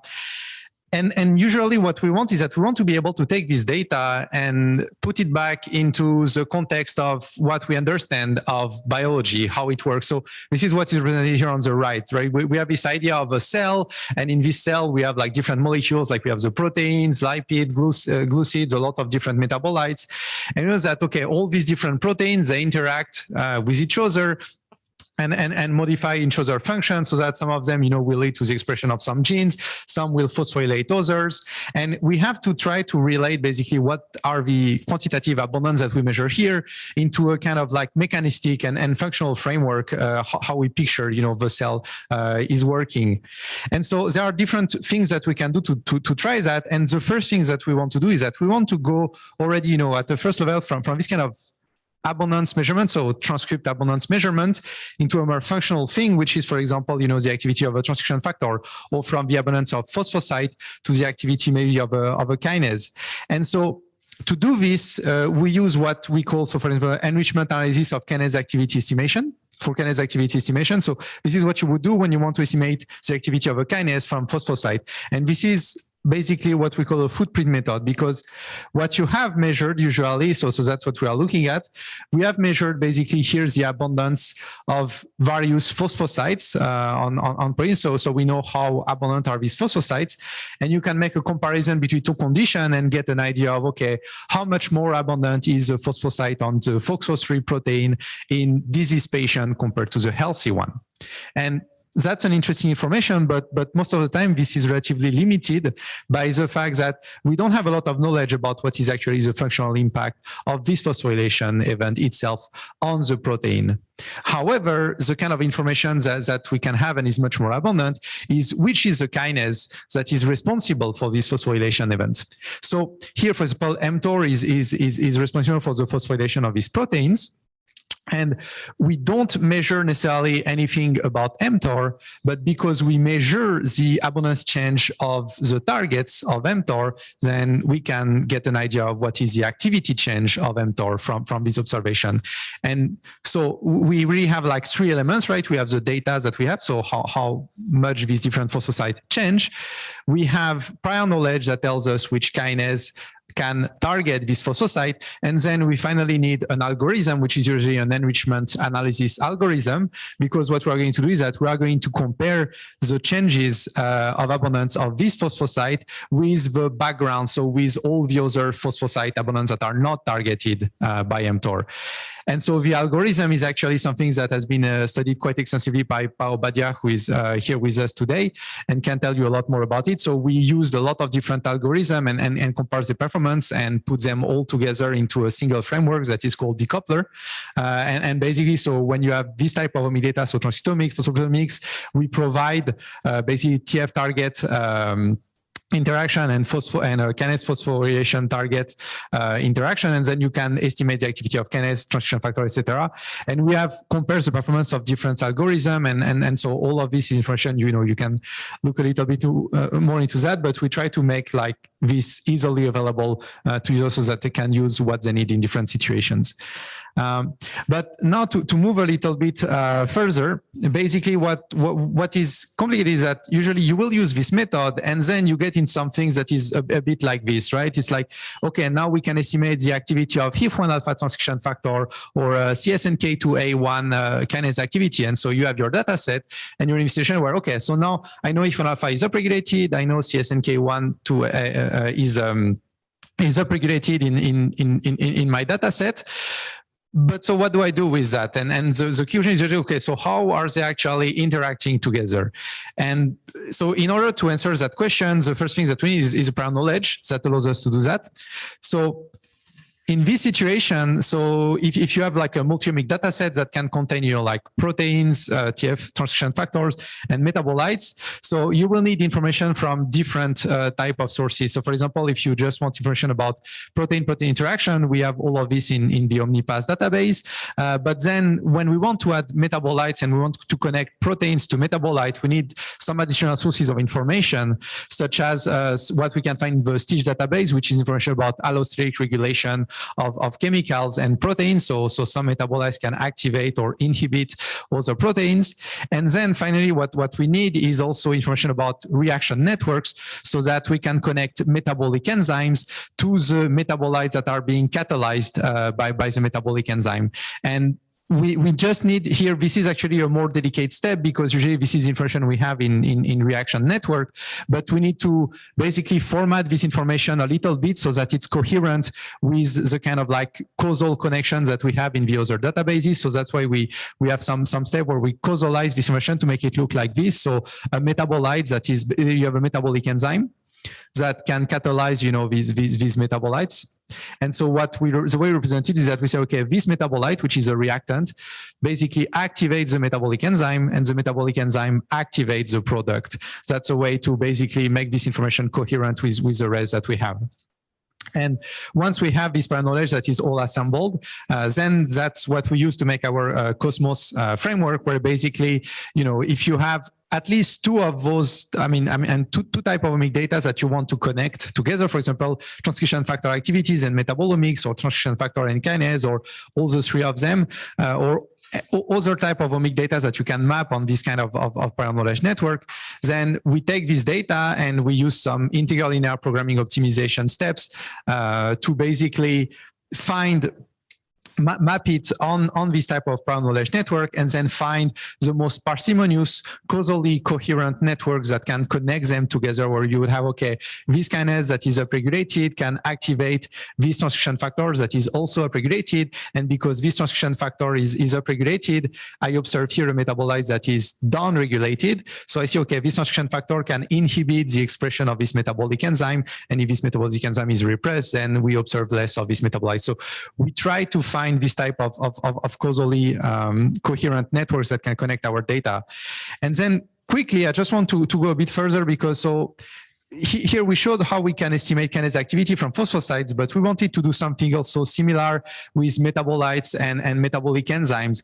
And so the idea behind that is that if you have a reaction network that you can represent in this simple manner, where you have, okay, a metabolite activate a metabolic enzyme, which activate another metabolites, etc., then out of this, what you can do is that you can take a given metabolic enzyme and then look, okay, what are the metabolites that are downstream of this metabolic enzyme, and what are the metabolites that are upstream of this metabolic enzyme, and then out of this information, you can build basically a topological signature of this enzyme, basically that looks like this here. Metabolic enzyme A has on the first layer, so direct interactant, basically metabolite 1 and metabolite 2 that are upstream and downstream. And then we have a second layer, which are like the indirect, one step further metabolites, so that are here. So we have metabolite 3, metabolite 5, and metabolite 4 and metabolite 6 on the 6th layer. And you can do that for each of the enzyme. And what it gives you is basically a metabolic enzyme footprint that then you can actually use enrichment method and metabolic data to estimate, okay, if we have some kind of enrichment. And that's what is represented here, for example, for the OGDH enzyme in the dataset that we had, where we had like basically a BCAT1 inhibition on cell lines. And then what we can see, like at a single glance, this is the OGDH metabolic enzyme. And here we see the metabolites that are upstream of OGDH. On this side of the plot, we see the metabolites that are downstream of OGDH. And the y-axis represents how upregulated or downregulated are these enzymes. And we can see that when we inhibit the BCAT1 enzyme, which is indirectly an inhibitor of OGDH, what we expect is that OGDH will then be activated because we remove this inhibitor. And that's actually what we can see from the profile. We can see that the metabolites that are upstream of OGDH now like go down in abundance because probably they are more consumed, while the metabolites that are downstream of OGDH increase in abundance because more of them are likely produced. So with that being said, I will leave you with some take-home message that basically, so this type of prior knowledge can really help us with interpreting the data that we have and putting it back in the context of the systems that we are studying. And all of these tools are available on Bioconductor and GitHub. So please, I invite you to try them if you have appropriate data and just give us some feedback. So thank you very much for your attention. And if you have any question, I can answer them now. And also at the lunch break later on, you can come and find me. Thank you very much. I think we have time for one short question. Okay. Thanks a lot for the talk. At some point you mentioned that you'd like one of these or these networks to be causally consistent. So I was wondering, do you put any constraints on the type of network, such as a direct acyclic graph or anything like that? Yes, these are directed acyclic graphs. So basically the networks so the prior knowledge networks that we use is signed and directed. So we have activation, inhibition, and always the direction. Out of curiosity, is there ever a point where this like contradicts finding or like biological interpretation where you'd say actually there is a two-way effect? Sorry, I'm not sure I understand this part of the question. Did that ever cause any problems in terms of biological interpretations? Like you would have a mutual effect of two things onto another, which you could not model in a DAG? Not sure. I'm sure I understand. So what we would have is that, so we have prior knowledge information that will tell us, okay, in general, protein A can activate protein B. And so you have like this generic prior knowledge network, you have like tens of thousands of interaction. And then we have the data that we okay, in this experiment, this metabolite, this enzyme is activated, this one is activated. And so we show, okay, is there a link that exists in prior knowledge that can explain this interaction? But we do not try to guess, like basically, if we see that there is a link in the literature, okay, this enzyme can inhibit this one, and we observe that in our data, both of them are active, what is going to happen is that this edge is going to be pruned out of the network, because what we are going to assume is that, okay, so this interaction is just not relevant in our data, because what is going to be relevant is like, okay, this one is actually activated by some other things, and this one is activated by some other thing, and the inhibitory interaction is just not relevant to explain our data in this case. So you're looking for true positives, if yes. I understand. Yeah. Okay. Thank you. So thanks again. So we move on to the next speaker.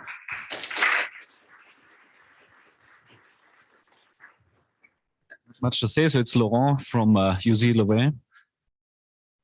Stage is yours. Thank you very much, Johannes. And thank you very much for the organizers to invite me. So I'd like to present a principled approach for the analysis of single-cell proteomics data. And by single-cell, really, I mean here, mass spectrometry-based single-cell proteomics. So let's have first a look at what these data look like. So here's the kind of famous Scope 2 data set, where they have assayed just over 1,000 macrophages, just under 100 monocytes, and they have quantified 9,000 peptides and 3,000 proteins.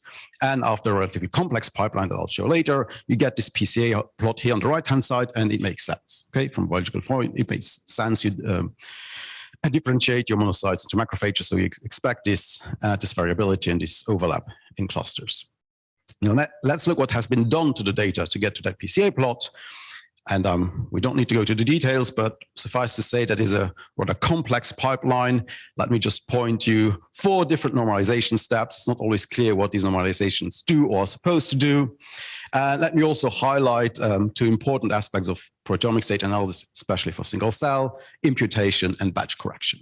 Right, so state-of-the-art data, but very complex pipeline. Not always convinced what these steps are supposed to do. Let's look at what other people do in the field to analyze their data. So this figure represents along the lines different papers, different data sets that were published. And along the lines, you see the pipelines, the different symbols, the colors represent types of pre-processing, like feature, quality control, samples, quality control, normalization, and so on. And the different shapes represent different types of methods, different ways to normalize the data.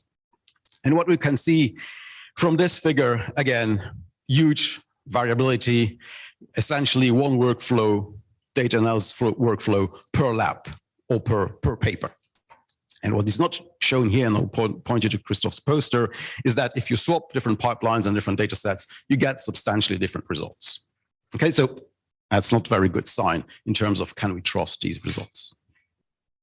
So given that we're not quite sure what to do or the effect of these data processing steps, we suggest to start with a minimally processed data, and that would be get rid of kind of low quality PSMs, that's kind of obvious, aggregate these into peptides, log transform them, remove those that have too many missing values. Again, we can discuss what too many means, but that's not really important. And here we're going to impute using KNN. We have tried other ones that doesn't seem to have a huge impact. And then we are going to apply an ANOVA simultaneous component analysis or ASCA-like method. And again, I'll point you to Manon's poster for details. So what are these ASCA methods? We're going to model each protein with a set of factors that we know of, technical or biological, using linear models that you're all very familiar with. And then we're going to quantify these effects contributions. And then as a way to kind of show a representative downstream analysis, we're going to do principal component analysis on these effect plus residual matrices. And I'm going to apply this on the NPOP dataset, where they have assayed just over 800 monocytes and 800 melanoma cells, and they have quantified just under 20,000 peptides and over 3,000 proteins. And so if we do this minimal processing to this data set, you'll see the PCA plot on the right-hand side. And you're all very experienced in data analysis and looking at these PCA plots, and you'll immediately realize that there's this interesting structure, and you are very right. On the left-hand side, we have color-coded these cells based on cell type, and we have a separation between different cell types. But on the right-hand side, we have color-coded the points with mass acquisition, and there are, of course, important batch effects. So we are going to use the following linear model. We're going to use two known technical effects, a mass acquisition and TMT channel. We're going to have one known biological effect, which is the cell type, and then our residuals. If we quantify the percentage of variation explained by these, we see that the residuals explain 41% of our variation, and then MS acquisitions, the known biological biological cell type is the third one, around, I think, 14 or so percent variation explained, and then the TMT channel, 8%, I think. So I think that's already a useful result, right? To have an idea of these different sources of variability. And we see that in our residuals, we still have lots of variability, and we're, of course, interested in this one. Here I show the 4 PCA plots on these effects. On the left-hand side, the technical effects, so nothing really surprising. We indeed see that we separate these technical effects. Top right, we see that our biological effects separates our melanoma cells and monocytes. Again, that's we expected. And then arguably the most interesting is the one on the bottom right, which is the PCA on our residuals. But before exploring this one, I want to do two things: quick negative control and positive control. So my negative control will be to have a look at this PCA plot that separates our cell type effect and color code these based on an MS acquisition, and just check that indeed we don't see any residual MS acquisition back effect. And that's not a rigorous proof, but indeed, we have got ridden when we focus on the biological effect of any technical effects, which was, batch effects, a major offender in the analysis of these data. As a positive control, I'm going to repeat my analysis, but only considering two batch effects, and see, do I recover my known biological effect in my residuals? And indeed, this is the case. Here we see a clear separation between our cell types. Of course, there is additional variation of interest here, which is why we have a kind of a full model here where we include the cell type. And now let's kind of dig into this residual PCA and see whether we have indeed, we can uncover new biology at this level. And that is indeed the case. So here on the left-hand side, I have my residuals PCA plot.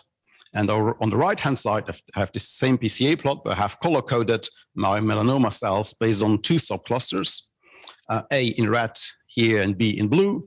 And these two subclusters are specific to transcriptomic signatures that are associated with a cell state that is more likely to resist to a cancer drug.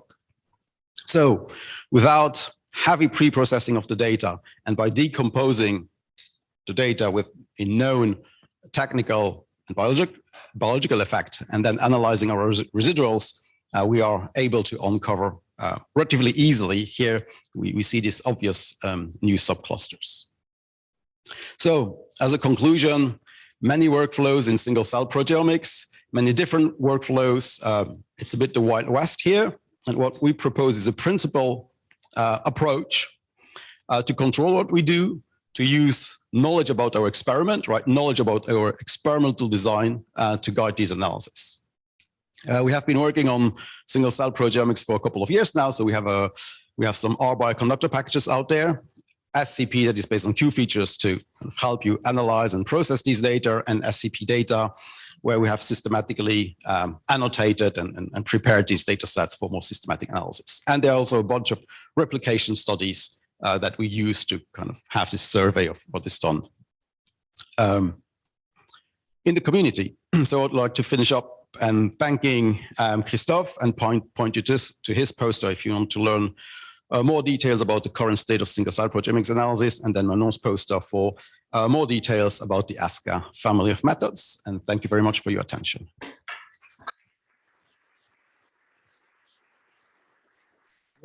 Thank you very much for this very nice workflow description. And on time, I believe. You're really good on time, so I'm surprised. Sorry. Any questions from the audience? Yes, sure. you didn't show it in your talk, but how big were the TMT effects? Are there some that are, not such good players, and how does that sort of work over? You mean in individual TMT channels? Go back to your model. Yes, yeah. Oh. Sorry, Thomas, could I move back to my... So I think the TMT was at 8% or 10% of my total variability was explained by TMT, the batch effect. How many? These were, I think, so they had a mix between 11, and 16. So TMT 11 and TMT 16.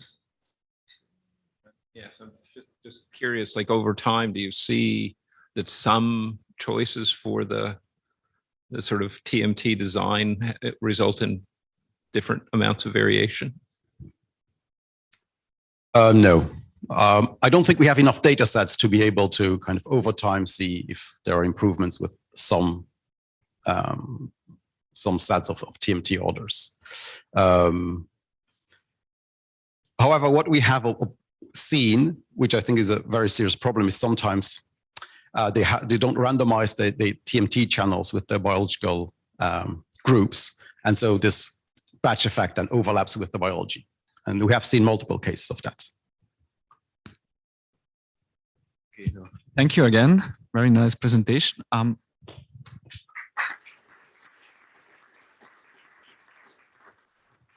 We have now a switch in speakers again, or okay. Right, so it's now Axelle Loriot's stage, so also from Laurent's group. So you see Laurent, so please. Okay, so I will talk about something very different. So today I will present you CT Explorer, which is a package to explore cancer testis genes. So cancer testis genes are genes that have a very specific expression pattern. They are completely silent in all normal tissues except testis, where their expression is restricted to germ cells.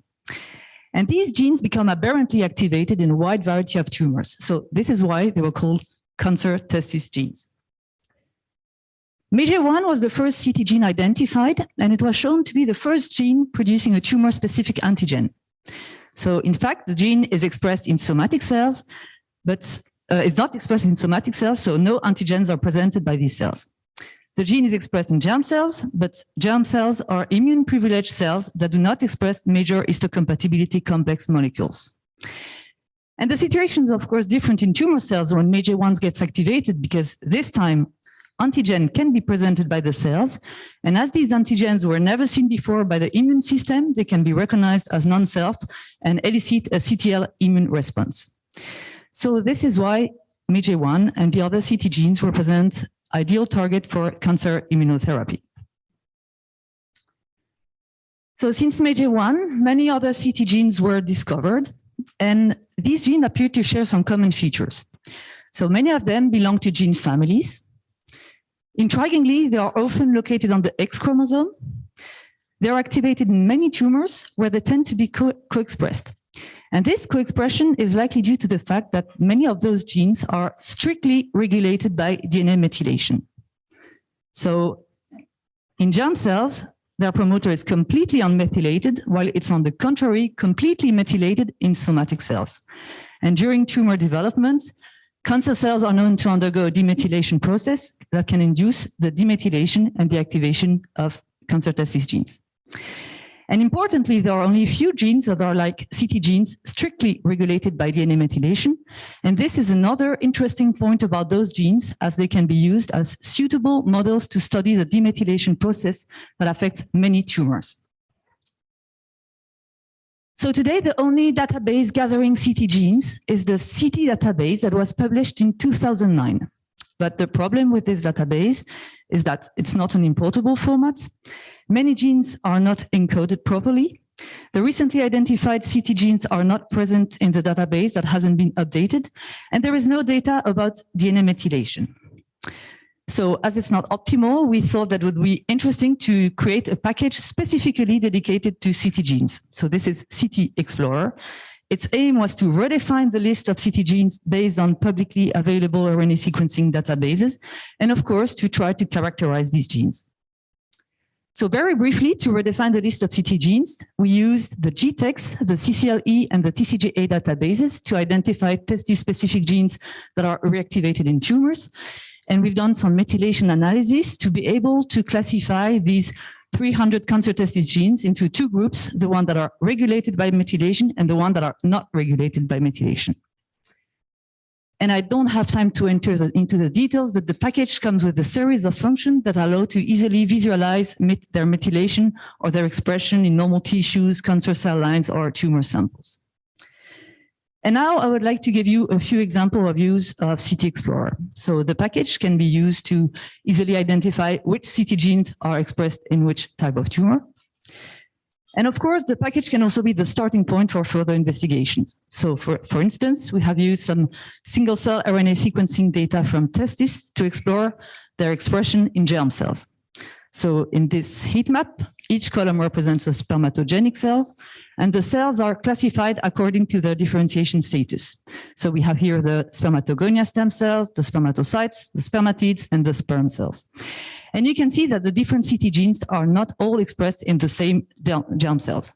So some of them are mainly expressed in meiotic or post-meiotic stages, while others are mainly expressed in early stages of spermatogenesis. And this is notably the case of the MAGE genes that are expressed only in premeiotic germ cells, as most of the CT genes that are located on the X chromosome. Now, what about their expression in female germ cells? So CT genes are usually not detected in ovary, but ovary is much more tricky than testis because adult ovary only contains few germ cells, and all these cells have already entered into meiosis. So I don't have time to show you the details, but we have analyzed their expression in female fetal primordial germ cells, and we found that most of the CT genes are expressed in female germ cells as well. So actually the term cancer germline gene would be more appropriate than cancer testis gene. And I would like to finish by a last example of an interesting question. What are the mechanisms responsible for the demethylation of CT genes in cancers? So these mechanisms are poorly understood. No active demethylation process has been identified. And one possibility would be that it would result from the high proliferation rate of tumor cells combined with an incomplete methylation maintenance at each cell division. And in line with this, several papers have reported demethylation in aging cells that is correlated with their mitotic history. So for instance, in this paper, they have grown several cell lines in culture until the cell reach their proliferation capacity and enter into senescence. And they show in this figure that in each cell line, there is a progressive demethylation that is correlated with cell division. And this demethylation occurs primarily in regions that are called PMDs, that are large genomic regions of about a few megabases that are usually associated to late replication. So first, we wondered if CT genes are located or not in these regions. And we found that, yes, indeed, CT genes are enriched in PMDs. And then we wondered if mitotic division would hence be sufficient to trigger their demethylation.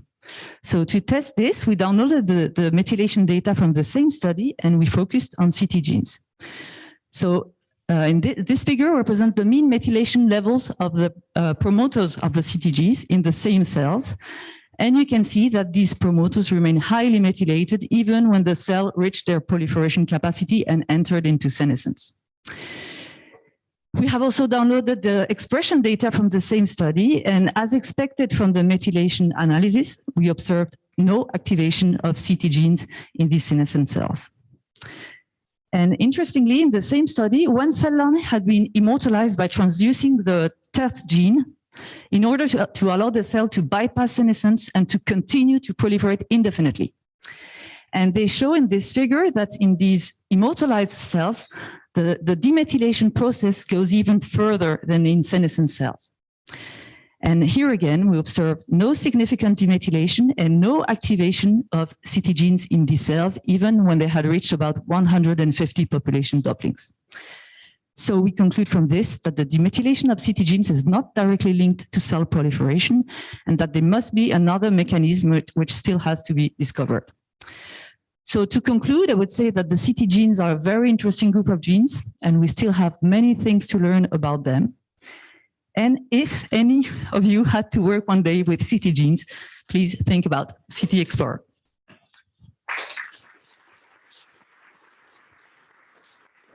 Okay, well, thank you very much also for staying in time. So we have also time for a quick question.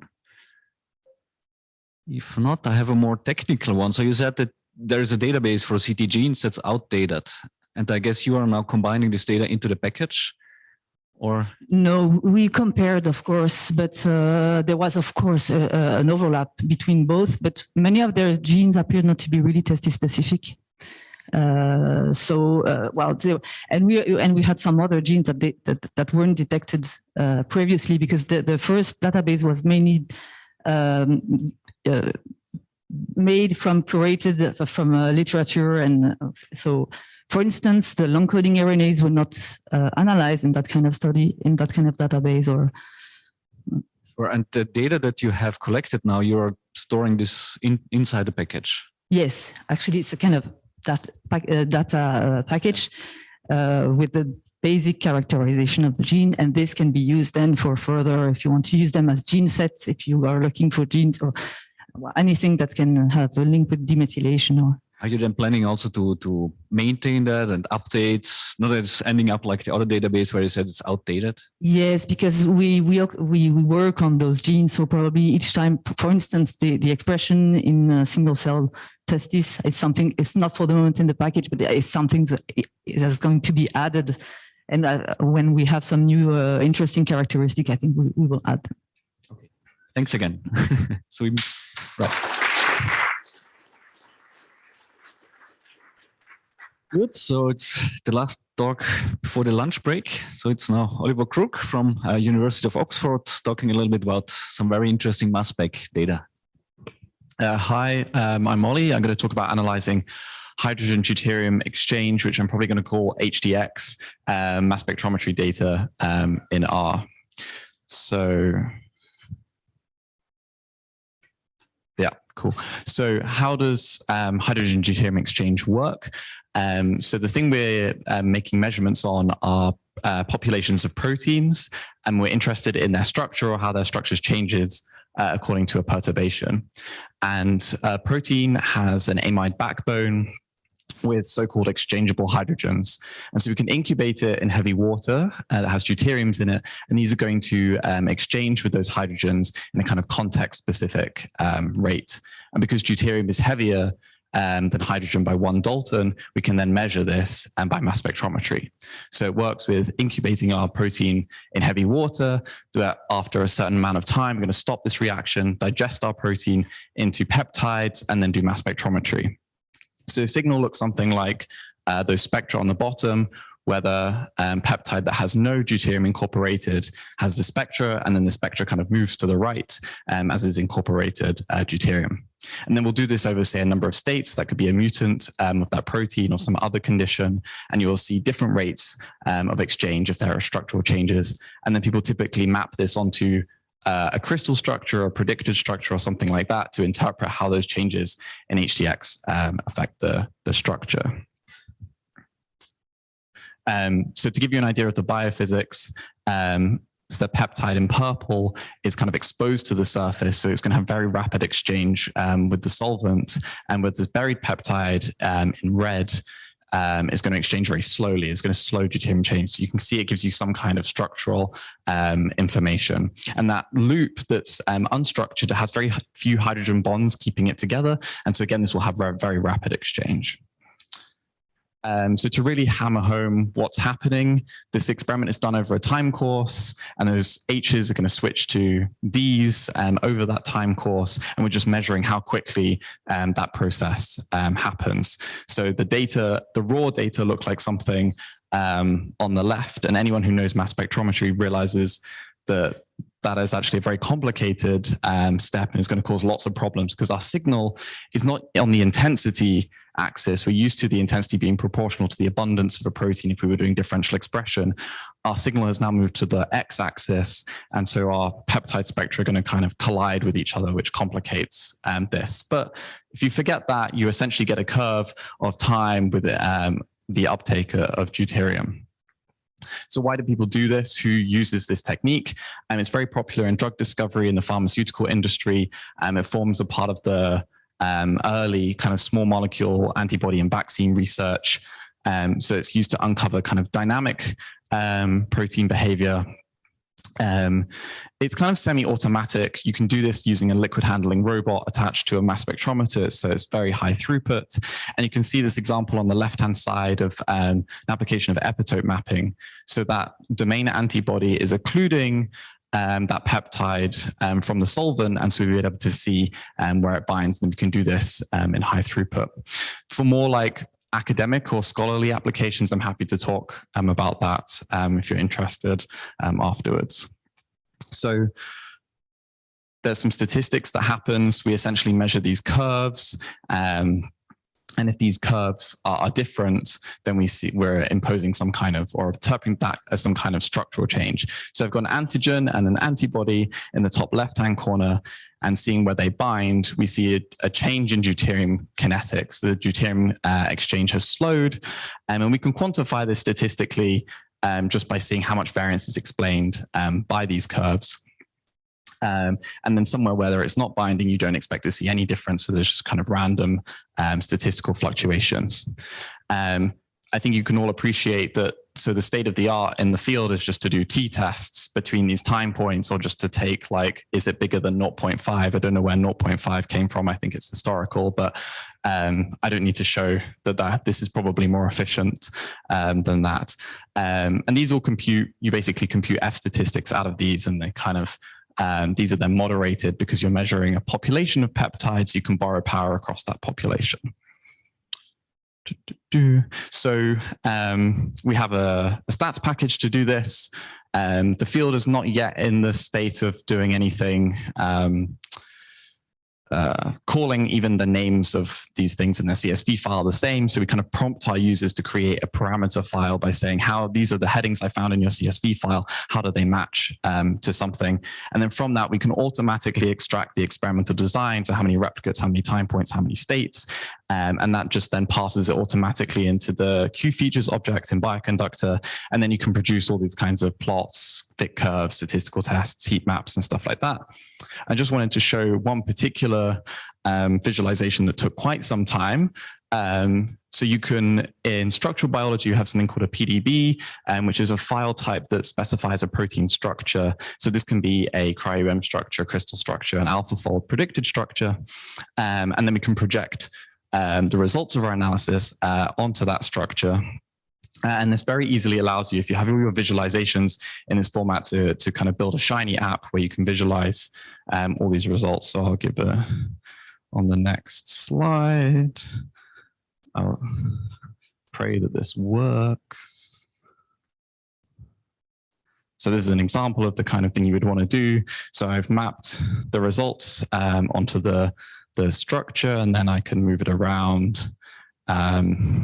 So this is an antigen. The results are as a result of binding with an antibody that's in the top left. I can select a new interaction partner. I can also change the representation, and then I can clearly see that epitope is that region marked in red that's been protected on that protein. I can add extra tabs or whatever I like. It's cool. Thank you. Thank you for all these people.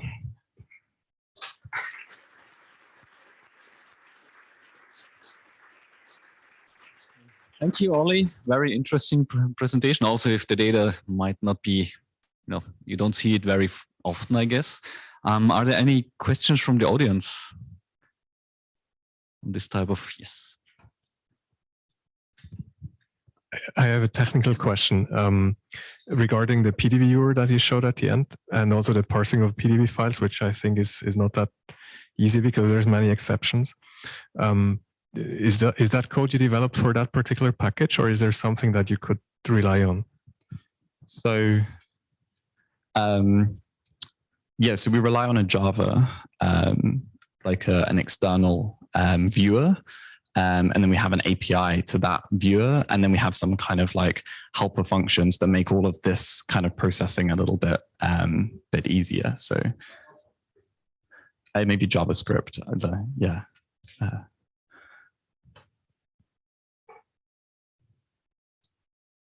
Okay, thanks. Any more questions? If not, we have an announcement here. Okay, so you did. Yeah, I can keep talking, you know.